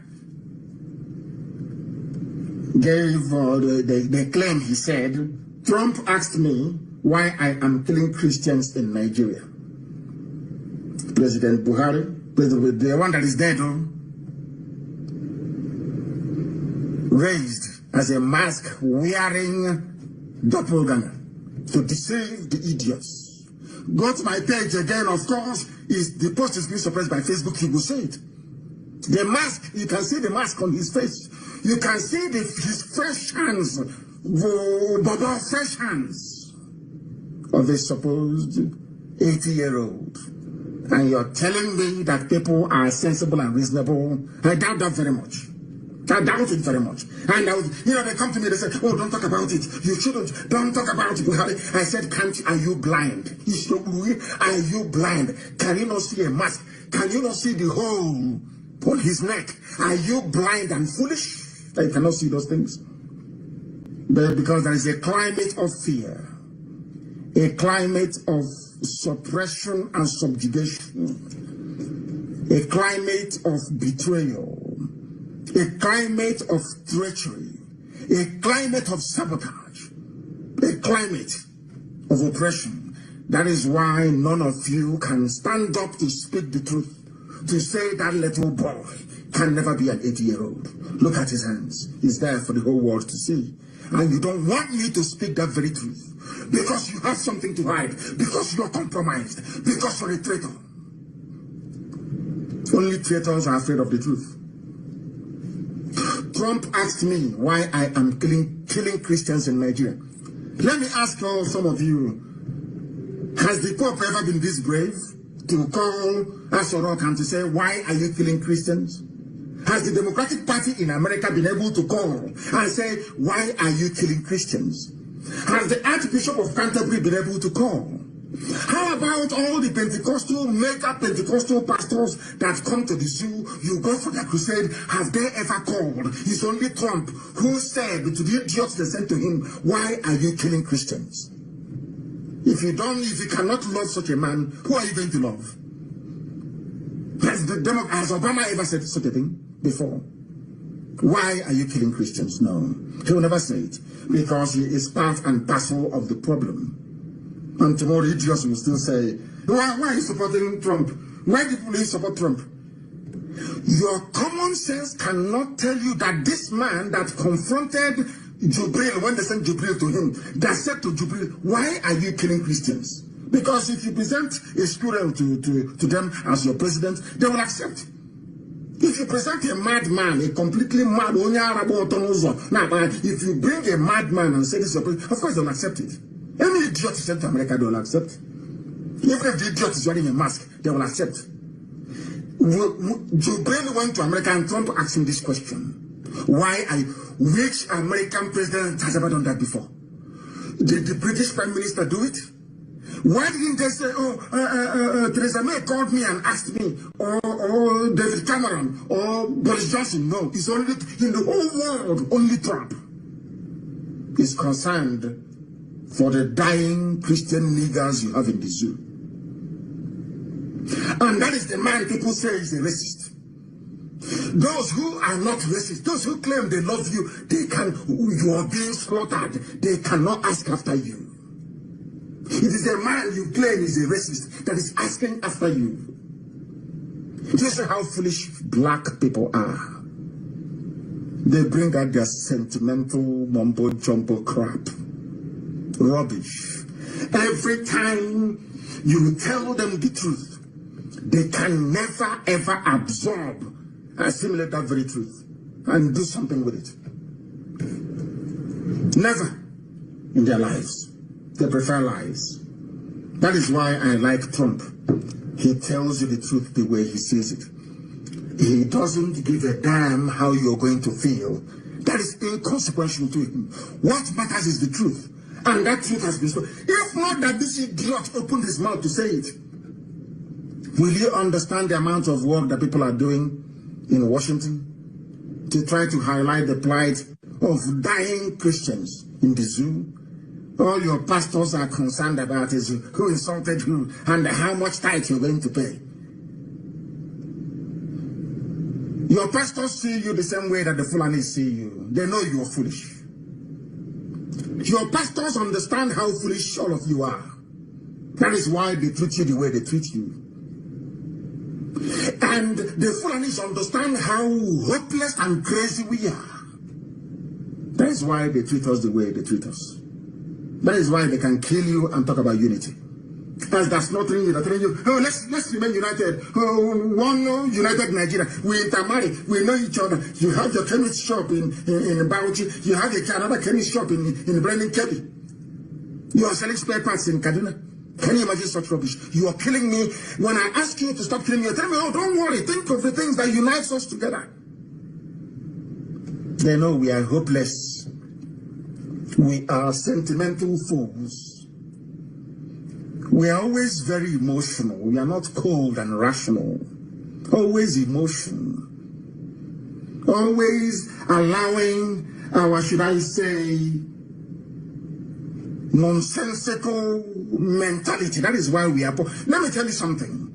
If you want to seriously change your life for good, sit down and ask yourself the following questions.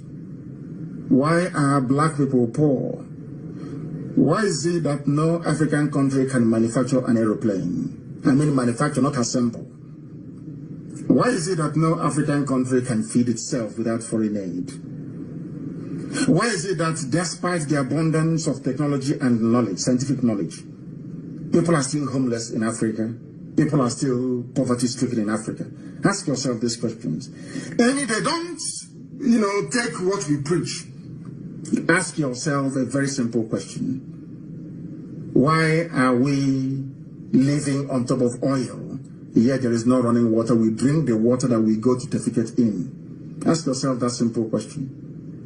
Why do we have oil pollution in our land when Shell and other people, RG and Halliburton, who are extracting oil from our land, there is no oil spillage in their own country? There is no pollution, no environmental degradation. Any day you answer those questions, believe me, you will change. If you fail to ask yourselves those questions, then you are finished. A black man is the worst creation on this very earth. I say it without apology to any idiot. The most useless thing God ever created is the brain of a black man. They don't reason very well. Trump is fighting for you. You have not fought for yourself before. You have never ever before called Asurok to say, why are you killing Christians? But you can open your useless nigger mouth, your useless black nigger idiotic mouth to disparage Trump. Because you're foolish and very, very hopeless. And that is why Fulani are messing with you. All of it. And where they leave off, your useless pastors will round it up for you. They protested against fuel hike during Jonathan's regime because Jonathan was a gentleman. Where are those pastors today? If you can do it under Jonathan and not under this present Janjaweed Fulani Caliphate regime of terrorism, that means you're a hypocrite. The Bible calls you a hypocrite. If you're a pastor that protested under Jonathan, you came out on the streets and you cannot do something now, you are a hypocrite. And if you're a hypocrite, you cannot be the servant of God. It's impossible. These are the things you need to know. Where are all the idiots that told you that they can see in the future? That Buhari is good for you. Where are the idiots now, I ask you? All the idiots with the Bible, where are those fools now, I ask you? Do you see how God disgraced all of them? To say your prophecy is not from me. All that nonsense, all these stupid people, all these idiotic people, these children of perdition that we are predicting about how Buhari is going to bring glory days back. Where are those fools now? But you being a black idiot that you are, tomorrow when they call you, you go to the adoration ground. Tomorrow when they call you, you go to their huge dome.